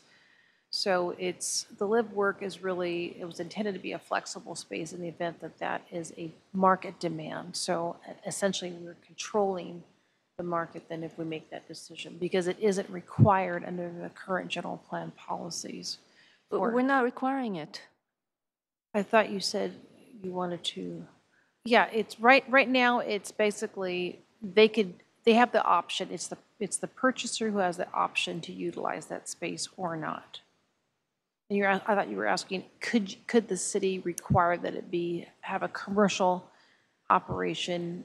Well, no, that's not what I'm asking. Okay. I believe what the applicant said was that that front area, as the plan in the packet that we received, it has like a front glass front panel. It doesn't look like a living room. Yes. And then there's like a floor to ceiling high door that makes this so that more of a commercial that presence. space is configured like a commercial Yes. space, and that I believe what the applicant is saying is that that's how that this product will be offered, Yes. and that the applicant, I mean the buyer will not be offered an option to convert that into like other units that look like a smaller door, more like a living room with a like smaller window. So can we make that a condition of the agreement with the? That's a little bit tricky. Is essentially what he's saying is correct, that what the elevations, because we haven't gone to architectural committee yet, but you could specify that the front elevations for the live work units need to be maintained unless there's an amendment to the PD. You could structure it that way, because somebody always has to have an avenue for amending a project. Well, once somebody buys it, yes. of course they have Yes. a freedom to do it. But when the applicant sells this property, that's how it should be sold. Right, we can have a stipulation in there or a condition saying that in the event that there's a request to alter the front elevations of the live work units, that the process would be required a PD amendment. Okay. That way you enshrine Okay, the great. process, and so that it's something that can be evaluated by this board and then the city council. Okay. So my next Observe the question. intent of a live work unit. Okay. Okay. And then the next question is, so the staff report says that when you combine the amount of space allocated to that live work area, it meets the 0.1 FAR. Did I interpret the report correctly?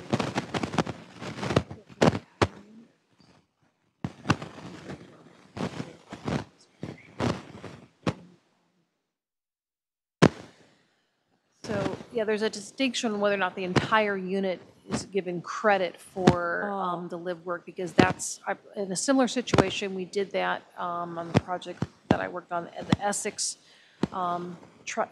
Property Trust for 3700 El Camino. At the Lawrence. We ended up bumping up the the retail portion of the project, it was originally proposed at 86,000, and it went to like 107, but we gave actually dual credit. We did count the full units as residential, so another 16 or so, and then we also counted that square footage exclusively as retail to make that accommodation to meet the direction of city council. Actually wasn't a council policy. So, so yes, so we're kind of giving, I believe, credit. I don't know For if all, it's all if three it's stories of those units toward I don't know. commercial. We'd have to look at that square footage again. Okay. Because my next question is, and yet, I guess the applicant is not required to provide the parking, which is a question that other commissioners raised too, Commissioner. Well, you have to think about every single person or every unit in this development. If everyone wanted to, they could obtain a home occupation permit, and that allows a reasonable amount of activity and traffic, so it would not really be any different than the live-work units, because we're not saying, it's supposed to be a low-intensity type of commercial use, if they are going in there. I don't understand what you just said. Okay, so if you're associating additional traffic with the live-work units, I'm just giving it a comparison to the. But like the parking, like, you know, because we're concerned. Well, traffic, yeah, then if people are visiting the site, then it would require additional parking. But the live-work is supposed to be treated more of a low-intensity type of commercial use, if there's that commercial component there. Therefore, it wouldn't generate any more traffic beyond somebody operating a home occupation. I understand that part. That part I do understand. But then, you know, a person, let's say that somebody runs a CPA office or a law firm in, you know, in that building. The people who come and visit them have to park somewhere. And this property only has access from the back of the, you know, not directly, no direct access from El Camino. So, and we're trying to discourage parking on El Camino. So where are they supposed to park? Well, I don't think we're trying to discourage parking from El Camino. They could park there, but they can also go around to Civic Center and park in either the guest space, or they could park on Civic Center. Okay, so use one of the guest spaces. Yeah. But they're not subject to the kind of parking requirement that we require with like a commercial property, 2 per 1,000 square feet. Right, it's similar to the Essex property. It was all just the existing parking was shared, because there's different types of users there. There's the residential that you would have more traffic in the morning and evening hours, as opposed to a daytime operator, if they were operating in business, has more parking demand during the day. Okay, all right. Let's see now. Well, I have one quick question. Is the business Oh, okay, unit? Commissioner Salem. Thank you. Is the business section expected to sell for more or equal to the residential?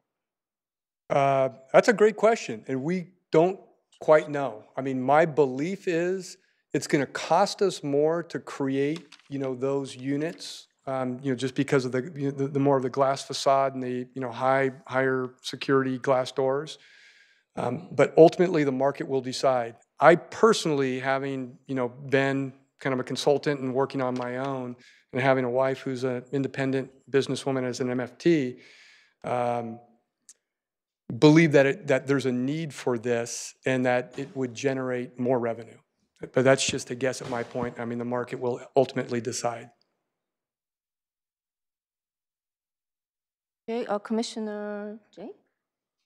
Yeah, I was looking at table 4.7.1, which is project consistency with applicable climate action measures.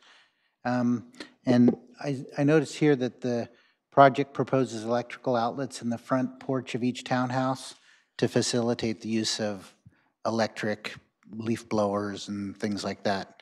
I didn't see that in the conditions, so I'm not sure what the ultimate, if there's a discrepancy between the EIR or the MND and the conditions, which I guess overrides the other. I'm sorry, could you point me to that table again? Yeah, it was table 4.7-1. In what document? In the MND? MND, I believe.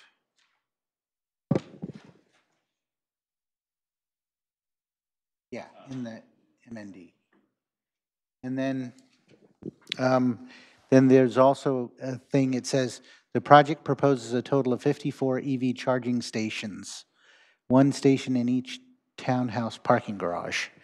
And that's where, here you're committing to actually putting the charger, the charging unit, whereas in the conditions, it says pre-wiring, to just put the wiring in.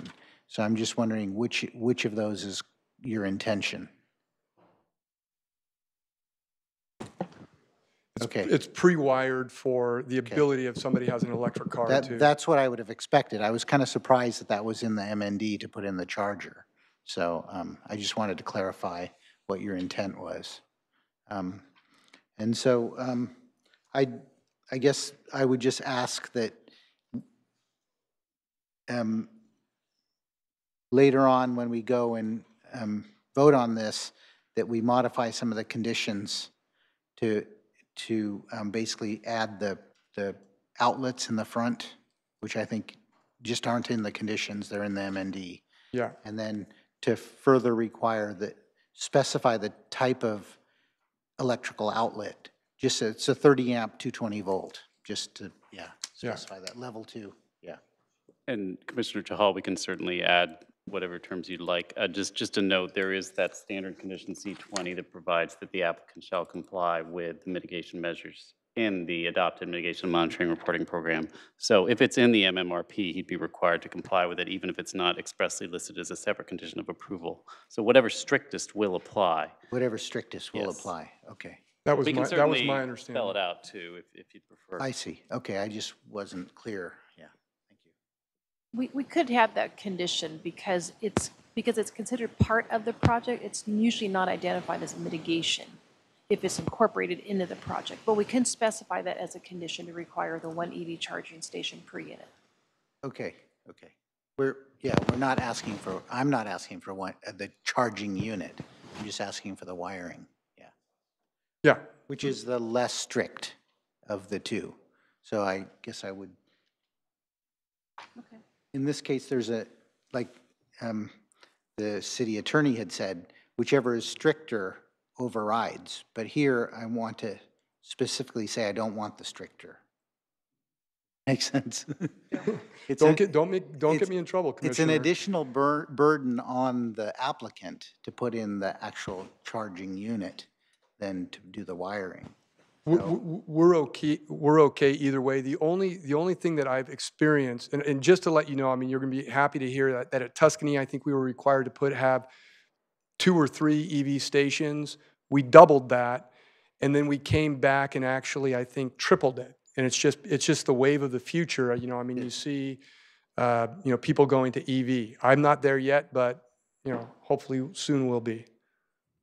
The MND states that they will put in 54 electric vehicle charging stations. I would be very concerned about eliminating something required by the MND at this point.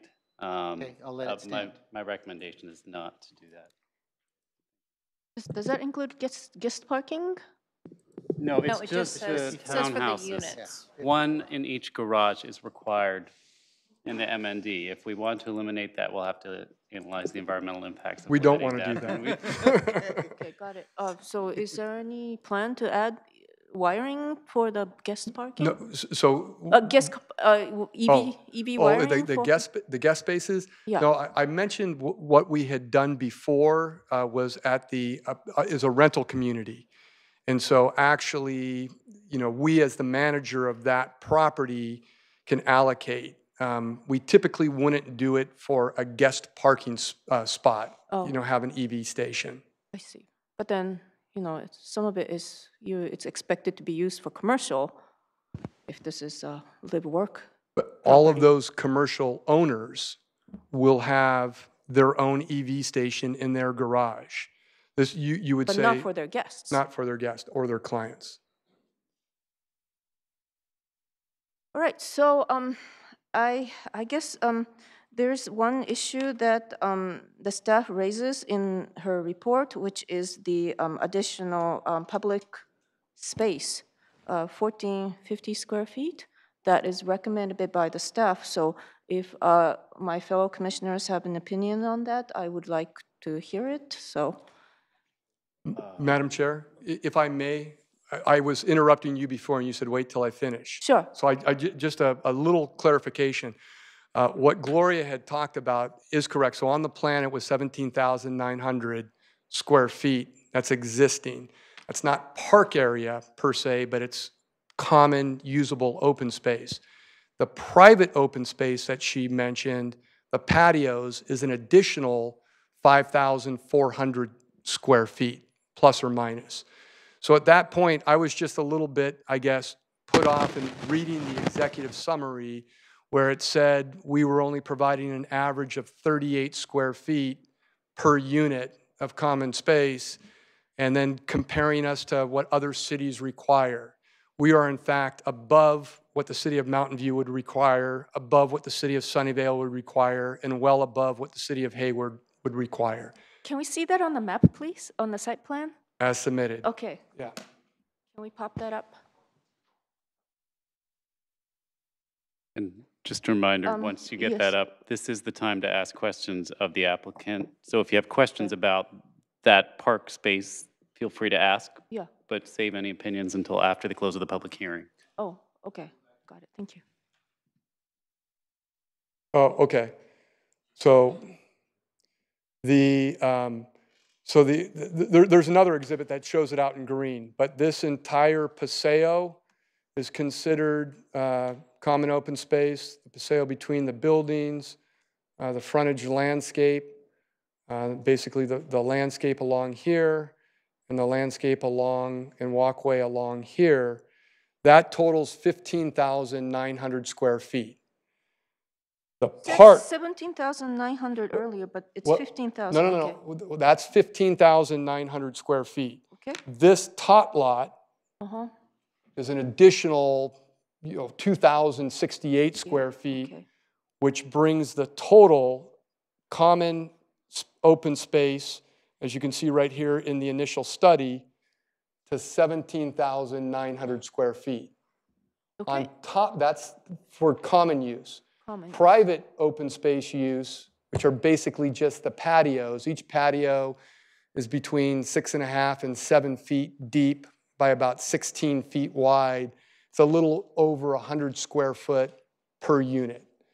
So if you total up the 17,900 and the 5,400, that's whatever that total is, I don't know, 24,000 square feet of private and common open space per unit, which equates to about 431 square feet per unit, which is above Sunnyvale's requirement of 400 square feet. It's above Mountain View's requirement. It's above Hayward's requirement of 100 square feet total.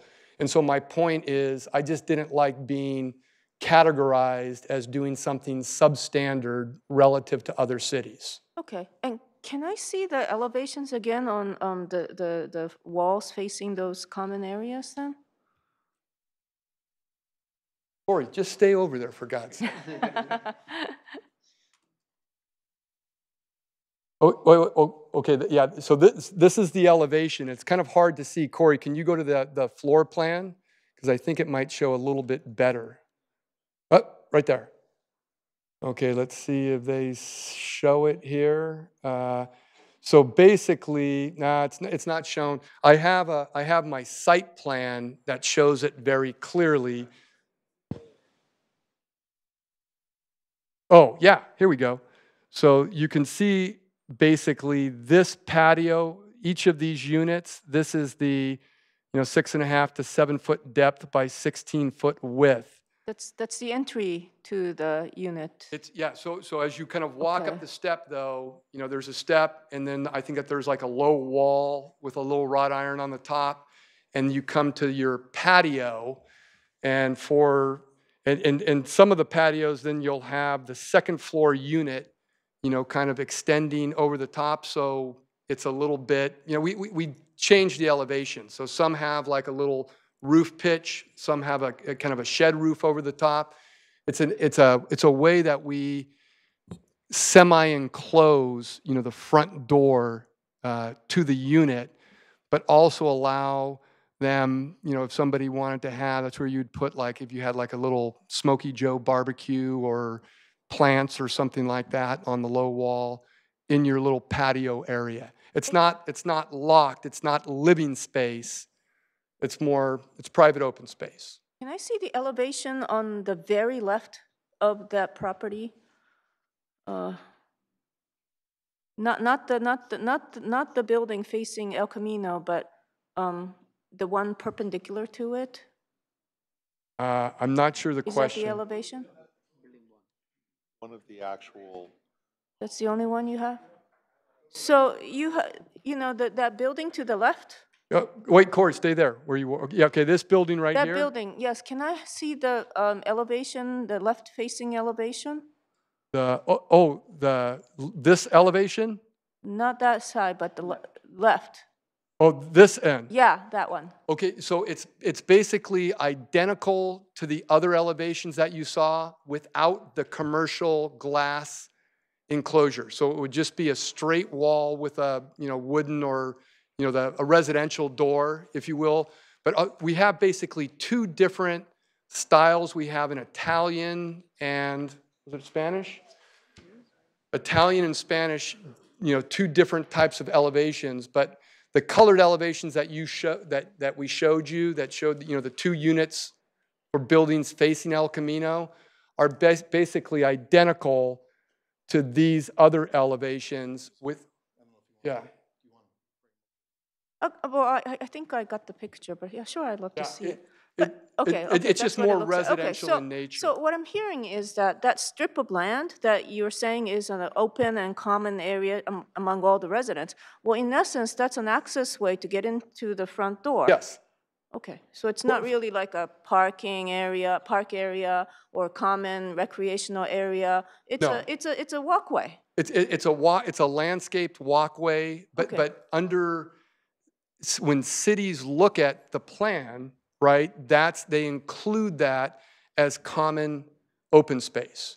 So. Okay. All right. Well, thank you. I understand. I get the picture now. So, Steph, is that the definition you agree with? Oh.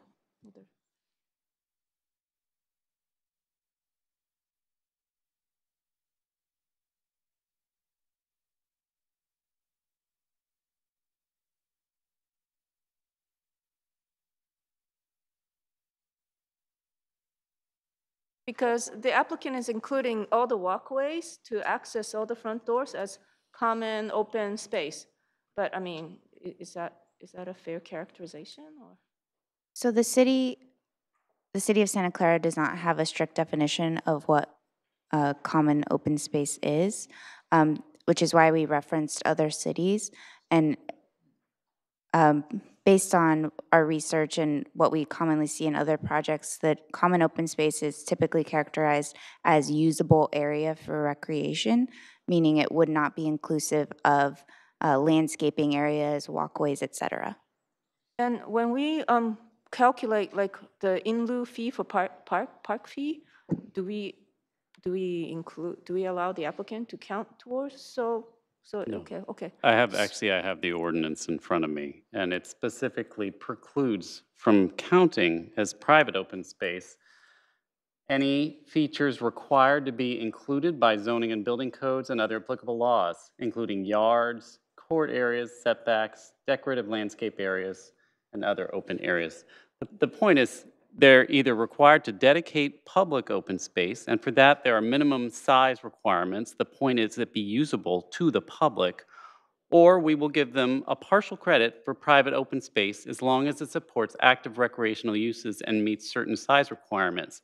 Not included in the definition of private open space are areas like the applicant has described, the pathway to the doors. Okay, thank you very much for clarifying that. So I hope everybody understands the picture better.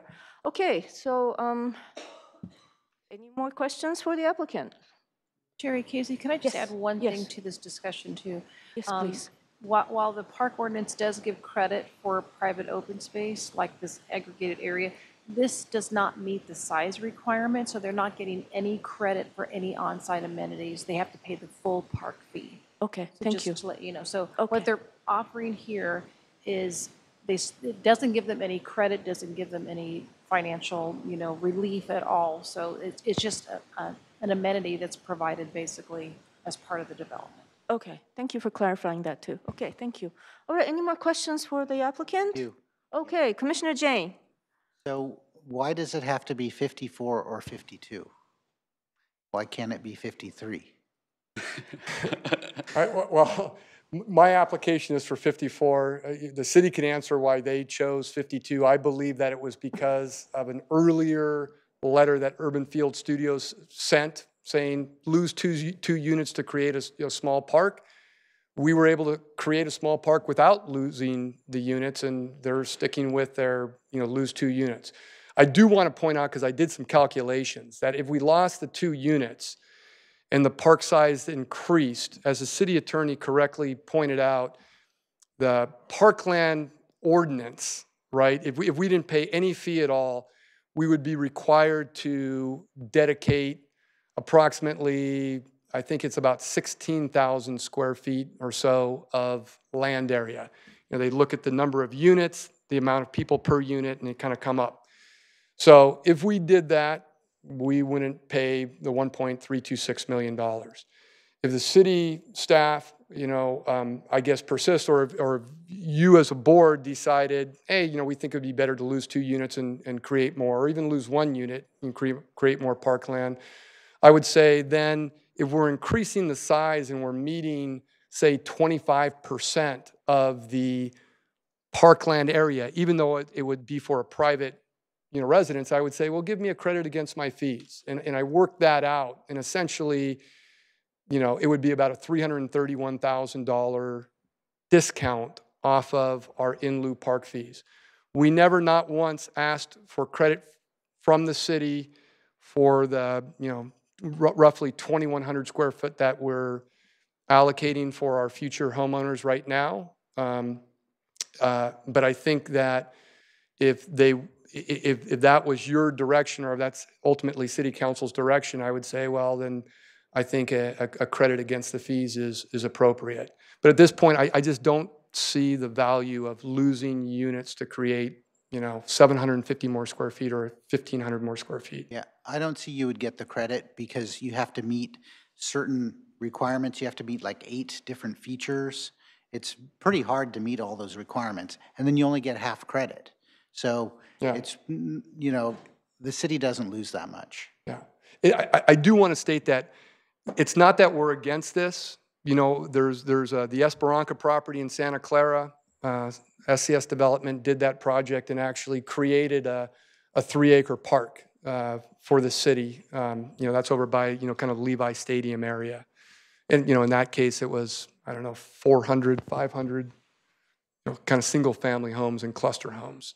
So, and just built a park in the city of Milpitas, about a 3-acre park. So it's not that we're against parks. We truly feel that the residents of this development have ample park opportunities, and we feel that the 1.36 or 1.326 million would be beneficial to the city. And there's no technical reason why it couldn't be 53? No. Okay. Okay, Commissioner Chahal. Now that we are talking about 52, 54, are you open to have, you offered 5 units for below market rate, right Yes. now? If you make it 7, you're open to those? Oh, you're killing me, Commissioner Chahal. Because city is facing affordability housing issues and all that stuff. That's pretty big around the resident. And if you, I would be okay if you move those 5 units and those 2 units to 7 BMR units. Yeah, it's a very interesting, and I'll say capitalistic proposal. Keep more socialistic than capitalistic. Socialistic, but I mean it's kind of a business proposition. My hope is that I would love to have a decision tonight. I appreciate your, as well as the public's, sitting through this long process, and any recommendation that you make, we're going to be okay with, and ultimately, it's the city council will decide. But It's an interesting concept. The one thing that I would say is because of I mentioned, the current sales price of the affordable unit, and this is the moderate sales price. This isn't low, this isn't very low, right? We're following the city's guidelines. Is $364,000 with the construction costs that have risen dramatically in the last 2 to 2.5 years. We're basically building those units at a loss. So even if we put a zero valuation on the land, so you're kind of asking me, okay, will you provide more units and So you can lose money? It'd be a bad business decision for us. You may lose money on 7 units, but you'll be making money on 47 units. True, versus, I'll lose more money if I Okay, build 7 units versus 5. Maybe we shouldn't get into too much details on how much money, because that really depends on the market conditions. Do we have any more questions for the applicant? Okay, all right. Okay, so thank you very much. Is there any other member of the public who'd like to speak on this matter? Okay, so nobody else, which means no need for rebuttal. Okay, do we have a motion to close public hearing? To close public hearing? Second. Okay, all in favor? Aye. Okay, let's have discussions.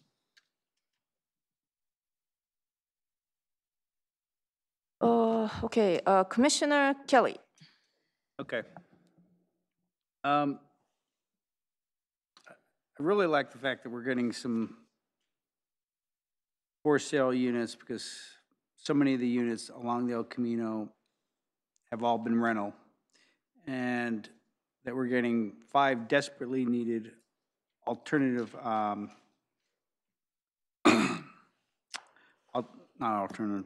affordable units. And I like the fact that the applicant is willing to put overhead storage in all the units, because that does free up the garage for parking. And I like the fact that he's willing to dedicate 1 space for ride sharing, although I think that 1 space should be pre-wired for electric vehicle, because I think that's the future, is more electric vehicles. And the only thing I would say about the mitigated monitoring, I know it's very common to provide transit passes, although I would like whatever the HOA credits, residents should also include a credit if the applicant would prefer to use like a carpooling surface over a transit pass. Some verbiage in HOA guidelines should include like carpool or other alternative transit methods to get to and from where you need to go. That's my comments. Thank you. Okay, thank you. Okay, Commissioner Jane. It's not just because I proposed it, but staff wanted more parkland. And so I'm interested in, because they, when Urban Field looked at it, there was no park there. And so they asked for more park. So I could see eliminating 1 unit and creating a larger park. So going to 53 units and getting a larger park there that then could be used for a community gathering area to sort of build community among the residents there. You could have a barbecue there. Right now, it's just too small. You could basically just squeeze a tot lot on there, and it doesn't provide enough amenity there. That's really all I have to say about this project. I'm skeptical that the live work will remain live work or remain work. Thank you. Commissioner Chahal? So I sort of like, let me give you the good points and the concerns I have, right? Some of the good features are like the height is restricted to 3-story. That's what the residents have been pointing out, and I'm glad that's restricting to 3-story. But if we can manage that further 2 or 3 feet by mentioning, as I mentioned, the first floor height was much higher than the standard ones. So probably we can come down to 39 or 40 feet overall, so that will help. Second, 5 units for below market, that's a good feature and we like it. Contribution towards affordable housing, that's good. And as I heard just a couple of minutes back, applicant is open to increase the 5 units to 7 units for, I think you said you're open to everything to if you get approved today, right? Recommendations, right. So I'm assuming that to be a positive yes. Yeah, so, and this lot is in a position like it's not right facing any single family residence, so that's gives us a lot of leeway how this is. So yes, I do want more space, but I can live with existing open space you have if we can have 7 below market rate. My biggest concern is the live work dual credit. Because one of the concern is like we are eliminating commercial on El Camino. And that's the reason like El Camino development plan was brought into the focus of how we do that. And now we are in middle, but we don't. If you look at the live work arrangement over here, it basically looks like it's a resident's choice. Like it's not a commercial. I can use it full for all by myself. So it's not contributing anything towards the FAR ratio of 0.1. To my understanding, being very practical, it's not contributing anything towards that FAR ratio compliance of 0.1. So that is one of my biggest concern. My other concern was the traffic. I know we are comparing the traffic trips generated as per on that P, what was that? P3, I think.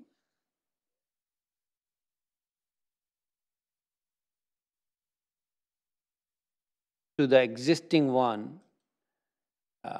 So although to me, the traffic number should be compared what we have existing actual traffic on that corridor. So I know City Attorney mentioned that we can only compare with what it was, like as per that, like daily trips as per the existing is 456, which I don't think the 456 trips are being generated because this lot has been lying not fully utilized for a long time, but overall traffic has increased in that corridor. So you're getting a credit for 456 versus you're generating 395 daily trips.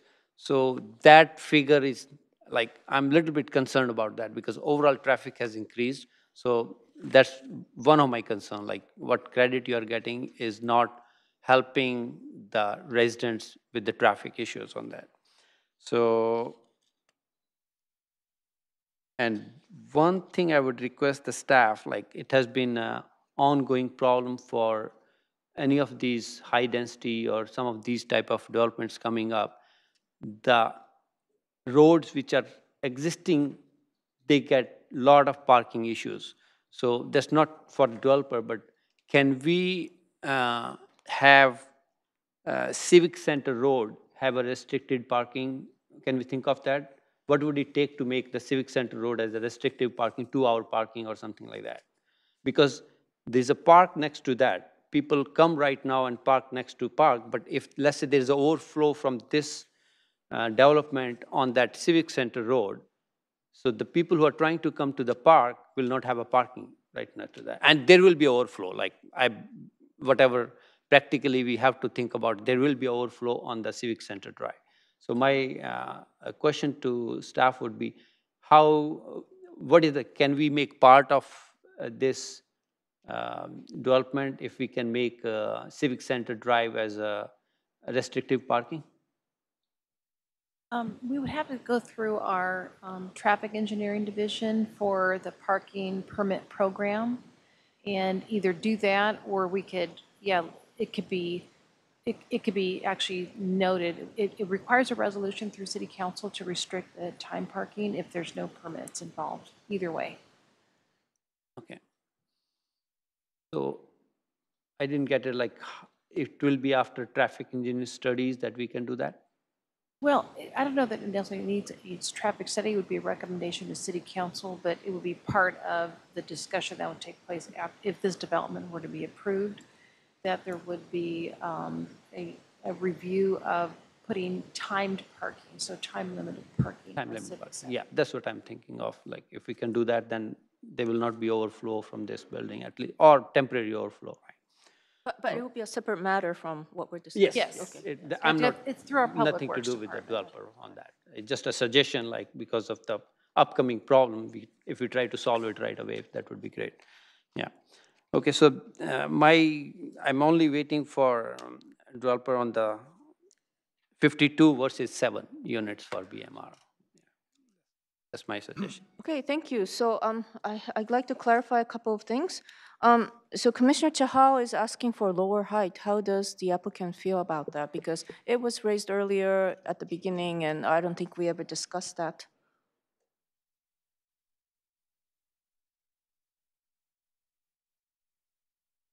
I just wanted to interject a planning consideration, which Yes. is if we're trying to make El Camino Real actually more desirable for the retail that we're trying to put in there, taller front facades are more in line with the retail scape. So reducing that keeps it more residential in scale. So just want to share that consideration. Yeah, but in this one, like, as I mentioned, this live work, I know overall it will give a different look if everything is the same height. But on this particular development, there is like live work is basically all residential. To me, it's a benefit of all residential sort of. So there's no commercial component. I don't see any commercial component on this one. Yeah. If I may, after speaking with one of the owners of SCS, his concern is part of it in doing the urban. We didn't have a neighbor nearby. I think, on the next project, if you're building in proximity to 2-story homes or single-story homes, it's important. We could lower it to 40 feet by going with a 9-foot plate on the first floor level. But that would also restrict some of the garage storage space that I think I forgot, one of the commissioners had brought up, Commissioner Kelly, yeah. And actually, Urban Field Studios liked and made some suggestions as far as the articulation, as you lower it, it gets a little bit, kind of muddled. So, but again, we think it's great, but whatever the commission decides to recommend. Well, thank you for clarifying your position. Okay, I have a question about the affordable house units. So when the 5 units are going to be offered at a lower price, so the people who qualify to purchase them will buy them, but they are allowed to sell them anytime, right? At the market price? No. There's the city has a little bit different restriction than other communities. We updated the policy some time ago, I think at least maybe 7 or 8 years ago. And it does require, I think you have to hold it for 10 years before you can share in the net profits, but after 20 years, I believe it's a total of 20 years, you would share the equity in the home and you can move on, but then it could be sold, at market rate. So this, let's say the unit sells for, just for simplicity, for $400,000. Is that like the kind of the right ballpark? 364, okay. So somebody, I qualify to buy that for 364, but I decide to move away the next year.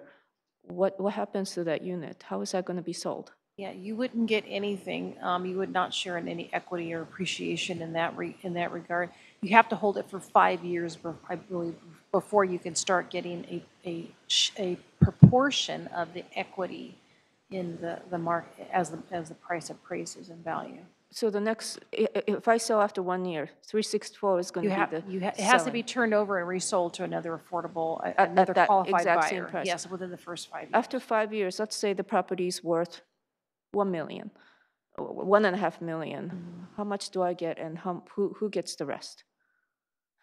It all comes back to the city to reinvest in the units, but I believe it's still only a proportion, a portion of the equity. I think it goes up to 50% before 20 years. I think that's the maximum or something. But I think the city has a choice to either turn it over or to another a qualified buyer, or they would reinvest that money in our affordable housing fund towards another project. So the next person, after 5 years, the next person may end up purchasing it at the market price, but some of the proceeds will go to the city, is what I'm hearing? Yeah, it'll go back to the city. The city may choose to put it back on the market if it's only 5 years and just take that appreciation out of it, still, make it available. It really depends. We haven't had that happen yet. Usually it's people are holding on to them a little bit longer than that, more than 5 years. But what I'm hearing is after 5 years, this unit is no longer affordable, not particularly more affordable than any other units, because it's not going to be sold below the market. I don't remember all the specifics, but it's not that effective to flip it, or to sell it in 5 years. I mean, it would not be prudent, I would say, for the owner to do that. Okay, Now, but maybe if you're relocated, you might not have any choice. Okay, but what I'm hearing is that after certain years, the benefit of affordable unit kind of goes away. Yes, Maybe and- the details yeah, years may yes. differ. Yeah. What I'm hearing is, that's what I'm hearing. Yeah, it does not stay, it does It not stay doesn't at stay affordable. That forever. was the old model, and a lot of communities still do that. They actually make it income restricted for 40 to 50 years. But it really creates almost like a cycle of poverty, because you don't get any other appreciation like the comparable owner would Right. get. So we changed the model, Okay. how that appreciation share works. Thank you, thank you. But, And the reason why I'm asking this is because Commissioner Chahal is proposing to add two more affordable units, but that benefit will go away after a certain number of years to the public in general. But if we dedicate more open space, then that is going to benefit this entire community perpetually. So my preference is to dedicate more space for the residents, instead of creating more affordable units. That's my personal Madam Chair, opinion. can I just clarify about our below-market purchase program? So, yeah, as Ms. Shara said, after 5 years, the homeowner does start to share in the equity appreciation, but at 5 years, it's very little. So if the house has gone, if the house is worth 1.5 and they bought it for 400,000 and they sell it for 1.5, they will get 400,000. The city of Santa Clara will get 1.1 million. Okay, I To then understand. use to buy 3 more below-market purchase homes. After 10 years, the owner will get a more significant portion of the appreciation. And I think after 20 or so years, they get significantly more. I'm sorry I don't have the numbers memorized. It's been a while since I've worked on one of our affordable housing agreements, but we have this all spelled out, the math. I don't like math, and I'd be happy to give you a copy of the program policies so you'd have it in front of you for the next one of these. But we do have a way of recapturing. It's not just 5 years and all benefits go away. Okay, thank you. Thank you for saying thank you, because we don't want to be making our decisions on, inaccurate information. So I think the staff gave information as accurate as possible. So thank you for that. Nevertheless, I still feel that the benefit to the residents of this area will be greater if we dedicate more space as a recreation area, as an open space. That's my personal feeling about this issue, which the staff raised, and for which Commissioner Chahal has proposed an alternative. Okay, let's ask, okay, Commissioner Chahal? Okay, all right, okay. So Commissioner Salem?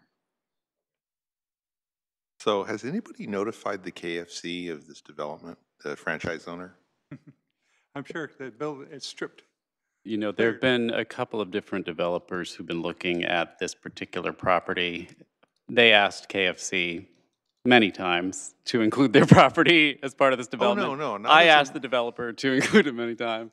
No, not but as an KFC didn't inclusion, want to. just as the fact that they have some really juicy parking spaces that would be perfect for those frontal units. And that's, I think, where they're gonna wind up parking. And if KFC had some objections, they should have been here to talk about it, because it's just reality. There isn't enough parking. I can't, I've looked at this the whole time we've talked. With 8 business units up front, even with the guest parking spaces allocated for the residential units, on a weekend, those are going to get used up. And there are not going to be any spaces left for the commercial. So even with the frontage of El Camino, I hate to be a parking lawyer, let's use that word. Something's got to give somewhere so that people can use those spaces effectively for the real business intended use that they have, and not overflow into adjacent businesses and neighborhood areas, which we've already been fighting on other projects. People, if you don't have sufficient place for people to come to the business, they overflow to other places. You're going to lose something to take and accommodate that. I'm hoping that we could do it earlier instead of waiting through the approval of this and then coming back and discovering that it's insufficient. But that's my only comment, is that it just doesn't look like it's possible with this development as proposed to accommodate both considerations. As an adjacent property owner, KFC was notified of this hearing. They will also be notified of the city council hearing on this project. Cool. Okay, thank you. Okay, so Commissioner O'Halloran. Okay, these are just comments. I'm not sure if I understood your statement there, Alex. My understanding is KFC's, I mean, they know the property's gone. It's been stripped, but they also have their own parking. My other concern, though, is I think that the city really should be looking at discouraging street parking on El Camino as a long-term consideration with all the development we're talking about for the Grand Boulevard and whatever in there. So I would want to think that the city should discourage on-street parking there. It's plenty. I also feel that there's such a big need for the housing that I don't have an issue with the smaller park space. Obviously, it's been accommodated. And I'm glad to see the in lieu parking fees going to the city. I would like to see at some point where we could get the park department to tell us, are we really getting something from that parking fee? Do the residents in this place, which is what it's saying, do they have a place to go to? Are we actually creating park space to accommodate that? Because that was really the intention of the in lieu fees, is to cover these people for they have a place to go. Yeah. I know that one of the major expenditures of the Parks Department anticipated is the Reed and Grant Sports Park, which, you know, was anticipated to cost $13 million to develop and is now costing $21 million. So I think they're actually borrowing against future in lieu park fees for that purpose. Yeah, no, we definitely have to be doing something. I'd just like to make sure that we're doing it. We're not, and hopefully for people who are going to be in this space, that it's not 3 miles away from them, though I know there are other uses for in lieu park that are a bigger use for the city, that we've talked about, youth parks and stuff. So again, those are just comments. The one thing I would like to make sure we are understanding on this live work, and I think I hear this from the applicant, is that there's some way that we can say that those spots are not residential. And my understanding from the applicant was that if they did become fully residential, that owner would have to come back to the city to in some way confirm or amend the PD zoning. That was just with respect to the architectural design. They could not change the front of the building so that the business look to it changed to a more home look. but it's a live-work unit. You can't force someone to do a job, you know? If they buy it, it's a live-work unit, they can live in it and just never get around to the work part. There's nothing we can do to mandate that. But I mean, we can force that it not be a residential in some way, can't we? That's what zoning is all about, and, I mean, that's one of the issues that we had with. You can sell a commercial use to an individual, and then they just never open their business. I mean, they're not allowed to live there, but, Yeah, well, they're not allowed to live there, that's what I'm saying. but a live-work, well, no, that's not what this is. I don't want it It's to not be being residential, proposed. is what I'm concerned about. Well, We're saying it's then okay you to be can residential. have a mixed-use development with true commercial, you know, for some of the units. That's not what this project is. If it's proposed as live-work, we can't force the work part of it. Right. But in some way, it seems like we're talking about the zoning, and we're trying to put in, maybe, I'm not sure if the right word is commercial, but some sort of business. And if it's the pleasure of the commission, you can instead mandate commercial. These would be commercial units instead of live-work. I don't think this particular I just design don't speaks to want it that, to be, but, you know. yeah. But if they're called Again, live-work, maybe I I'm don't know of a foreseeing legal what way. what the El Camino specific plan is going to be, but my thought all along has been it's going to be a workable walking area, and so I would not like to preclude that in some way by saying people can, these are residents. Then you should vote against this project. Who to what? In its current form, you should suggest a change, suggest a continuance. I mean, So we would have to mandate that, so it's not going to be an automatic thing. that it be Not- required to not be as it's commercial, no. proposed. Right, okay. Okay. Okay, thank you. Okay, so Commissioner Kelly? I just wanted to chime in on parking. I've gone to a couple of these, like, live-work units in other areas. One was an architect, one was a photographer. And both times I popped in. One time I was there for about an hour, got a few photographs taken for marketing. The other time I was picking up some plans for a client. But literally, you're in and out in most of these live-work situations. Many realtors work from home. They have a quasi-office, but they work at home. And really, it just allows a person to do some work for somebody to pop in. I don't see these being filled with people patronizing, coming in and out like a traditional storefront. And what I keep hearing is it sounds like people are pitching an office where people are coming and going all throughout the day. And it's more like a couple times a day people pop in, they may pick up something and they pop out. It's not like your normal retail center. That's all I want to say. Okay, thank you. Commissioner Chahal? Okay, so, Madam Chair, regarding your preferences, like, I am for open space, as you mentioned, but the reason I was preferring the second option for having 7, because the park and the Civic Center Park is very walking distance from this place. And that's the reason I was thinking, and they're paying the full 1.3 million in lieu fee for it. So to me, it looks like even if they add 1,400, it is not substantial, but then we will lose in lieu park and 2 units of the housing. So I'm trying to get more units for affordability. And as mentioned, the affordability units are long-term, like 5-year nothing. And basically that has a 25-year amortization, where city locking in up to 25 years, city will get something out of it.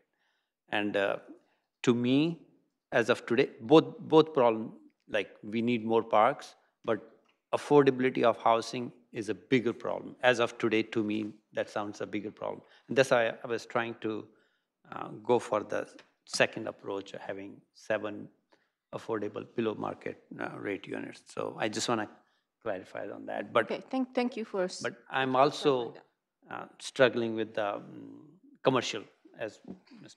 Mike, I'm fine Commissioner with O'Halloran. the example of the attorney. This seems Yep. fine to me. Yeah. Uh, Thank you. So I do have one question. Currently, with the way the project is proposed, the park in lieu fee is 1.3 million. If they were to get the open space to 3,000 as the staff, 3,500, around 3,500 as the staff recommends, what would be the in lieu park fee? It would be exactly the same. 1.3. It doesn't matter. It doesn't make any difference. No. Okay.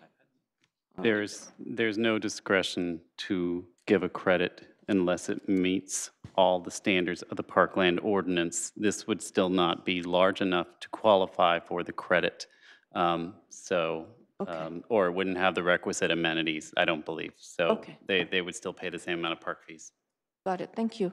So I see in front of us several issues that I guess commissioners have splitting opinions on, or do have several concerns about the way the project as it is proposed.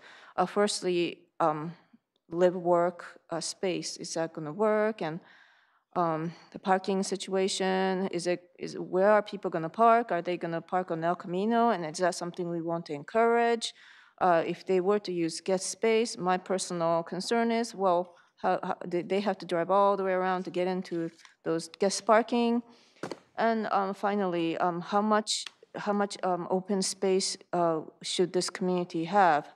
Does it make sense to ask for more affordable units, 2 more affordable units, instead of asking for 1,450 more square feet that the staff of open space that the staff recommends? So those are the issues that I see emerging from the discussion we had, and I'm not sure, should we resolve this by vote or?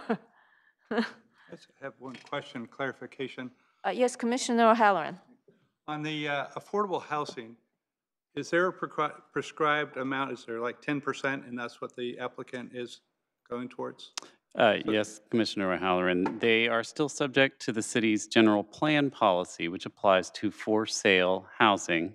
Our new affordable housing ordinance has not yet kicked in for their development, but the general plan policy says 10% of for-sale units have to be provided to affordable households. Of course, there's 54 units provided here, so 5.4 units would have to be affordable. When we have a fractional unit like that, you have the option of either paying a fee that represents that 4/10 of a unit or providing 1 additional unit. If the applicant voluntarily decided to provide 6 units, he would be satisfying his full affordable housing requirement. That might be one way for Commissioner Shahal to get one of his 2 units. My only comment is just I'm not a lot concerned because there's also a shortage of marketable housing as well. So we need housing, period. That's Yes. for sure. Okay, Commissioner Kelly. I would like to make a motion and address, I think we'll address some of the issues. What I would like to add are the following. I would like to add the overhead storage, because I think that frees up the garages for always parking 2 cars in the garage. Okay, but the main body of the motion is to approve this? Yeah, I would, you want them in order? Yes, please. Okay. Yeah, let's do this in order. Which would mean if you're talking about the environmental, we should probably The hold adding any mitigated, conditions. monitoring report. Is there a way I can see that here or up on the screen as to what the item is and the recommendation of the staff? I believe it's on page 7 of your agenda report, if there's no way to get that up there. Okay, where is that on here?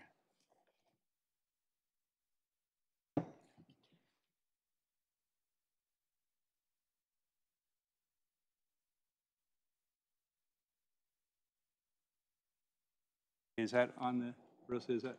Okay. So, doing it in order, I would like to make a motion that the city council adopt the mitigated negative declaration and mitigated monitoring reporting program for the Catalina Residential Development Project located at 1375, 1385, and 1399 El Camino Real in Santa Clara. Any seconds? Okay, any discussions? Okay, all in favor? Aye. Is that unanimous? Okay. Next one. Okay, and if we're going to add some things, would it be appropriate to add it, recommendations to the council, approval with amendments? Is that where we would add them? Okay, so let's go there. Okay. So I guess state it first and then add the amendments. Is that the way you want it? Yes, it'll all be part of your Okay. motion. Technically, you're not amending your motion yet, you're just stating a Okay. full motion. I would like to recommend to the City of Santa Clara Council that we approve the rezoning from thoroughfare commercial CT to planned development PD to allow a residential development consisting of 54 townhome units, including a live Say work. 54? That's what the proposal is. That's what it says. Oh, okay. Units, including 8 live work units at 1375, 1385, and 1399 El Camino Real in Santa Clara, with the following requirements: overhead storage in all the units, Please go slowly. okay? A dedicated Park- Overhead storage in the garage. in the garage, in all the units, okay?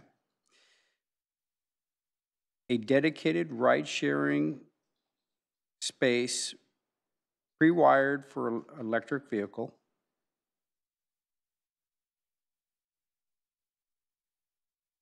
And for the guest parking,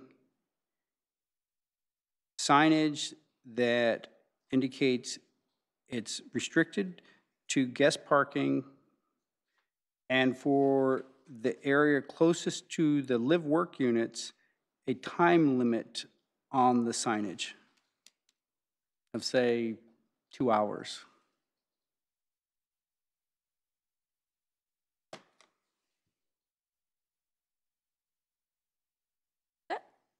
That's it, and if anybody else has any friendly amendments, I'm open. Right, thank you. Okay, any seconds? No, I'd like to add to that. Okay, oh, we have all these. Okay, Commissioner Salem. So I think one of the things that we talked about was 6 affordable units instead of 5. That would benefit both the developer and us. I think Commissioner Chao said 7. I know, but I'm compromising. Oh, I'm okay, so you're suggesting that proposing 6 you amend it affordable. to be 6 instead of 5 to gain them back their fee as well as gain back an additional unit. Okay, is Commissioner Kelly open to that amendment? Yeah, your original recommendation was 52, correct? Yes, with the additional open space. 1,475 square feet of open space and, yeah, 52 units. Okay. Yeah. Okay, so since they're proposing 54, I'm okay with one additional affordable unit, but normally we give the applicant a chance to respond. Would the applicant like to respond, or is that acceptable to the applicant? Oh, wait, that's my job. Oh, okay. Thank you. I'm a little confused. So the recommendation that I see in the staff report is 52. That's, Yes, but he's making an alternate okay, recommendation. so that's an yeah. alternate, what he's Yes. proposing, an alternate plan. Right. He's alternate, supporting the okay. proposal as presented, subject to various conditions. Subject to certain conditions. So if he gives us one additional affordable unit, we'll give him the 54 that he's asking for. Okay, but we'll still have, with the 54, we'll still have at least 2,000 square foot of open space. Okay, I just wanted to clarify that. Okay, I understand what you're proposing now. Thank you. Okay, so the friendly amendment is 6 affordable units is Commissioner Salem's suggested amendment, and is Commissioner Kelly open to it? I'm open to it, but I just wanted to Okay. clarify, was that something that the applicant was, Okay, Commissioner O'Halloran, yes. that's, I just wanted to get a clarification, because my understanding is the 54 townhouses, there was 5 affordable units, which the applicant proposes, but he's also paying an additional fee for that .4 Point four what? Yes. 0.4, yeah, right, requirement. units, right. And I really wanted to know what the applicant would feel about going to 6 versus that 4. Okay, before we ask the applicant, I'd like to, well, I I'm just wanted to here. get a clarification of what Sure, was of course, actually of course. proposed. Of course, thank you. So Commissioner Kelly is open to 6. Okay, so do we have any more amendments or suggestions or seconds to the motion before we open this for more discussion? Well, Okay, so Commissioner Chahal. So I'll go back to my original one because we are not fulfilling the commercial space part of it. And just to balance the staff recommendation of 52 and need of the affordability, I would ask for a friendly amendment if we can have 7 units affordable versus 6. So 54 units, out of which 7 will be 7 affordable, is affordable, the amendment that Yes. you're like to propose. I'll second that. if Okay, so that's the amendment. how does will the Commissioner Kelly accept that amendment? I guess at this point, I'd just like to have the applicant chime in on the impact. That's my job, so I'd like you to answer yes or no. I would love to see 7, but typically we ask 10% to be affordable, is that correct? It's currently 10% until the new affordable housing ordinance goes into effect. At that point, it would be 15, but not 15%, but not for this project because It's grandfathered in. yeah, right. Okay. I'm okay with it then. Okay, so to clarify, that will be 7 affordable units plus the fee for that 0.4 unit? No, it would not include the point. Okay, so The it'll be extra 7. unit fulfills the fractional share. Okay, so 7 total, no fractional stuff. Okay, so 7. Okay, so that's the motion on the Fractional floor share now. plus. And Madam Chair, may I Yes. just interject? As I mentioned to Commissioner O'Halloran, I think there's a clear way to get that 6th unit if the applicant volunteers to do that instead of paying the fee. I don't see a way of legally imposing the 7th unit. It would not be an enforceable condition. There is no development agreement for this. All we can do is impose the standards we have in place, which is 5.4 units. Okay, but I understand that, but if the applicant agrees to it, then we, Sure, but we don't have a development agreement to memorialize that. If tomorrow he then goes and builds only 5 units, he's still in compliance with his permits. There's nothing we we can do. cannot make that a condition of the, No. we cannot. If he voluntarily says, I'll provide the 6th unit, and that thereby satisfies that, the 0.4, that's a condition, but I don't know how to enforce something that's not a city policy without a development agreement. What if he voluntarily agrees to 7? Then it's okay? Sure, but if he doesn't provide it, we have no way of forcing him to later. We can't revoke anything, we can't, I mean, there's no way of enforcing that. It's a condition that is, We can't make it a condition for approval, because we can only follow the general plan. We can't make up the rules. I mean, my preference is do the 6 if you're going to do anything above the 5, because there's a clear policy for that. If you have a condition that's partially invalid, well, can we enforce part of the condition? I mean, I don't want to lose all of our affordable units in the process. Thank you. My strong preference is 6. Thank you for your wisdom. I wasn't aware of that. Okay, so this is a suggestion, can I- but what about can I 6 come in? 6 affordable unit and additional open space? Would my fellow commissioner be open to thinking about that? I am just putting it out there. You won't be able to get It would be 53 units. Well, yeah, they'd have to work out the site plan, but essentially you're looking at losing another unit. Yeah, I would assume you'd have to lose a unit, so it wouldn't be 54, it'd be 53 then. My preference is to get one additional affordable unit versus more park-like amenities. So you can do 53 plus 6. You get both. Then basically, he's losing 2 units. One. Well, the affordable units, it's at a loss. Affordable, he's contributing towards the community. But the community will get 53 units. Yeah. And I appreciate your thinking about the applicant and the developer.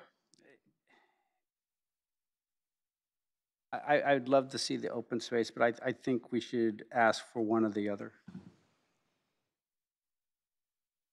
Okay, so the motion on the floor is 54 units, 6 affordable units, right? So storage in the garage, but will Commissioner Chahal withdraw his amendment then? Or we can take that amendment to vote, well, or offer another different amendment? Oh, okay. So I still think like if we are doing 54, then I would suggest like we do 53 so that we get some open space and one extra, like 6 affordable. That would be my. Okay, so that will be I can the agree to that. amended, I can agree to that. 50 amended amendment to Yes. the motion. That's a new amendment. There's only one motion on the floor, which is Steve's. Quick question. So he has to. If the, I agree, that's Speaker, what the I was motion about has to, to agree to I that was about to amendment. You ask don't have to Commissioner agree to- Kelly, would you agree to that? I have a question for our staff attorney. By changing the ratio, does that change? Changes the obligation. Because we're talking, before you were talking about a percentage, correct? Or 10% of 54. If you change it to 53, it'll be 10% of 53. So we'll have to provide Still 5 units plus a 0.3 fee, unless you go up to 6, in which case, yeah, 6 affordable units. we could still ask for 6 affordable units? Yes, if he voluntarily says he'll provide that 6th, and you as a commission make your recommendation based on reliance of his representation that he'll provide that 6th, I think that's enforceable. Okay, then I'm all right with that. Okay, all right, okay, so the motion on the floor is 53 units, 6 affordable, out of which 6 will be affordable units. Okay, Commissioner Jane. Oh, wait, let's see, so that's a motion, okay. So, I mean, I don't think there's really any debate about it. I just want to memorialize it in the conditions. So, as we had mentioned, the MND states that 54 charging units will be installed. So I wanted to change condition 19 to say that 54 level 2 30 amp chargers will be installed, 1 per garage. And then I wanted to add the condition to memorialize what's in the MND, which is that there will be 1 outlet in front of each unit. Okay, so we don't need to include that in? I want to add them to the conditions. Okay, got They're it. just from the No addition to MND. the condition, okay, thank you. What was the last condition number you said? I'm adding condition 21. It only goes to C20. It'll be a new So I'm C21. adding C21, which is just memorializing, it's item 5.1 from table 4.7-1 of the MND. Okay, thank you. Is that it, Commissioner Jane? Okay, Commissioner Kelly? I'm okay with the friendly amendment. Oh, thank you. Well, there was no friendly amendment. That was not Well, a, with the, That's, oh, wait. isn't that what Commissioner Jane just did? yeah, that's what I thought he just Could you did. please repeat the EV charging Oh, yeah, stipulation? so please? in the MND, Amendments? so there's a condition 19 already that says install, pre-wire, Rewire, right. and so I want to modify that to say what's in the MND, which is to Oh, okay. install, Oh, okay. install I understand. chargers Yes, for each unit. for each Right, unit, okay. and they should be level 2, 30 amp minimum. That's 19. And That's 20 that's 20 condition 19, And there's already a condition 20, so I'm adding a condition 21, which is saying that there should be an electrical outlet in front of each unit to accommodate electric mowers, electric blowers, and leaf blowers, and so on. And that's already in the MND. Okay, and then that's accepted by Commissioner Kelly. Thank you. All right. Okay, Commissioner Kelly, are you still, do you have anything more you'd like to say? Nope. No, okay. Commissioner O'Halloran. I just wanted to know, will we have an opportunity to hear from the applicant in reference to these? Yeah, well, Changes. we don't have a Not motion that's been required to- you're not required to get- seconded, so. I'll second that motion. Wait, I have comments too.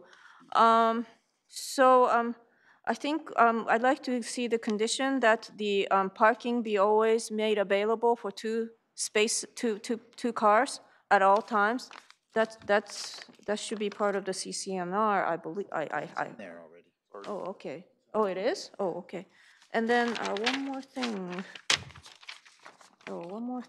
Oh, the live work. I like the unit, the applicant says that the units, the live work units will be sold as live work units, so I like that be part of the conditions. Could you repeat that, please? I'm sorry. That the live work units be sold as live work units. In other words, that the front facade, the frontage should be like, you know, glass, commercial frontage. So it's about the architectural design. You're saying no changes to the architectural design without a PD Yeah. amendment? Yeah, Is that accurate, as Ms. Shar was talking about earlier? yeah, and, So, yeah, so we'd say that the front elevation of the live work units must remain in perpetuity unless there's an amendment to the PD. right, exactly. When the developer, until the developer sells the property. And is Commissioner Kelly okay with that? I'm okay with that. Okay, all right, so we have a motion on the floor. Which is the recommendation Can I just, number two?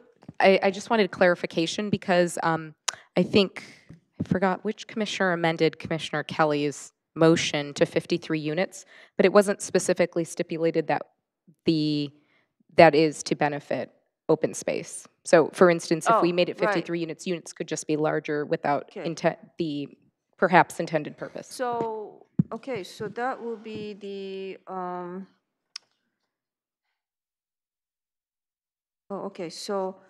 what will be the appropriate wording for that? 53 units, Should we 6 specify? affordable units, and how many more square footage? We could say expansion of the open space to basically expansion of- reflect, yeah. But there are two footprints. Open So I think it's better we specify the open space square footage because there are two footprints of the, one is smaller unit, one is bigger unit. So if we give the right number, that would be correct. Thank you.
The footprint of one unit is approximately 950 square feet. 930? 930 square feet. 930. So add another 930 square feet to open space? That brings to 2,998 square feet. So we can make it 3,000 square feet. 3,000. Do you want us to leave it open, or do you want us to be specific? Because they'd have to rework the building, you might want to leave some leeway, so approximately 3,000. Approximately okay. 3,000. And is that okay with the Commissioner Kelly? Okay, so let better. me restate the, okay, then the motion on the floor is to recommend approval for rezoning with 53 units, overhead storage and garages of all units, dedicated rideshare space with that is pre-wired for EV in a guest parking area, guest parking signage that restricts parking to 2 hours in the area closest to the live-work units, 6 affordable units, and open space of around 3,000 square foot instead of the number of square footage in the that we saw in the staff report. Amendment to condition 19 and a new condition 21 as stipulated by Commissioner Jane, and a condition that says that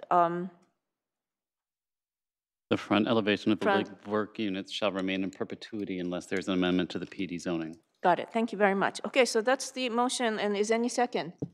Did we also include dedicated ride-sharing vehicle space? Yes. Okay, perfect. Yes.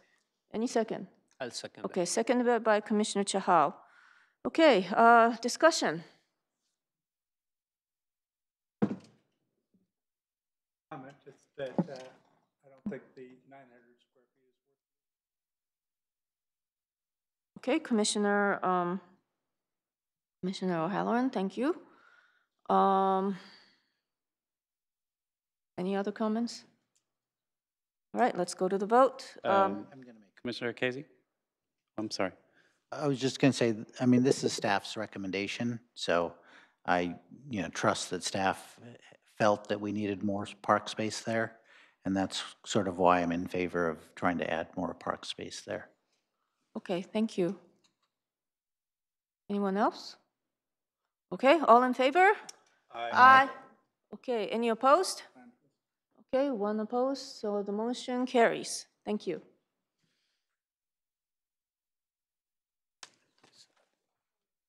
Before we move to the next item, let's take a 5-minute break. Okay?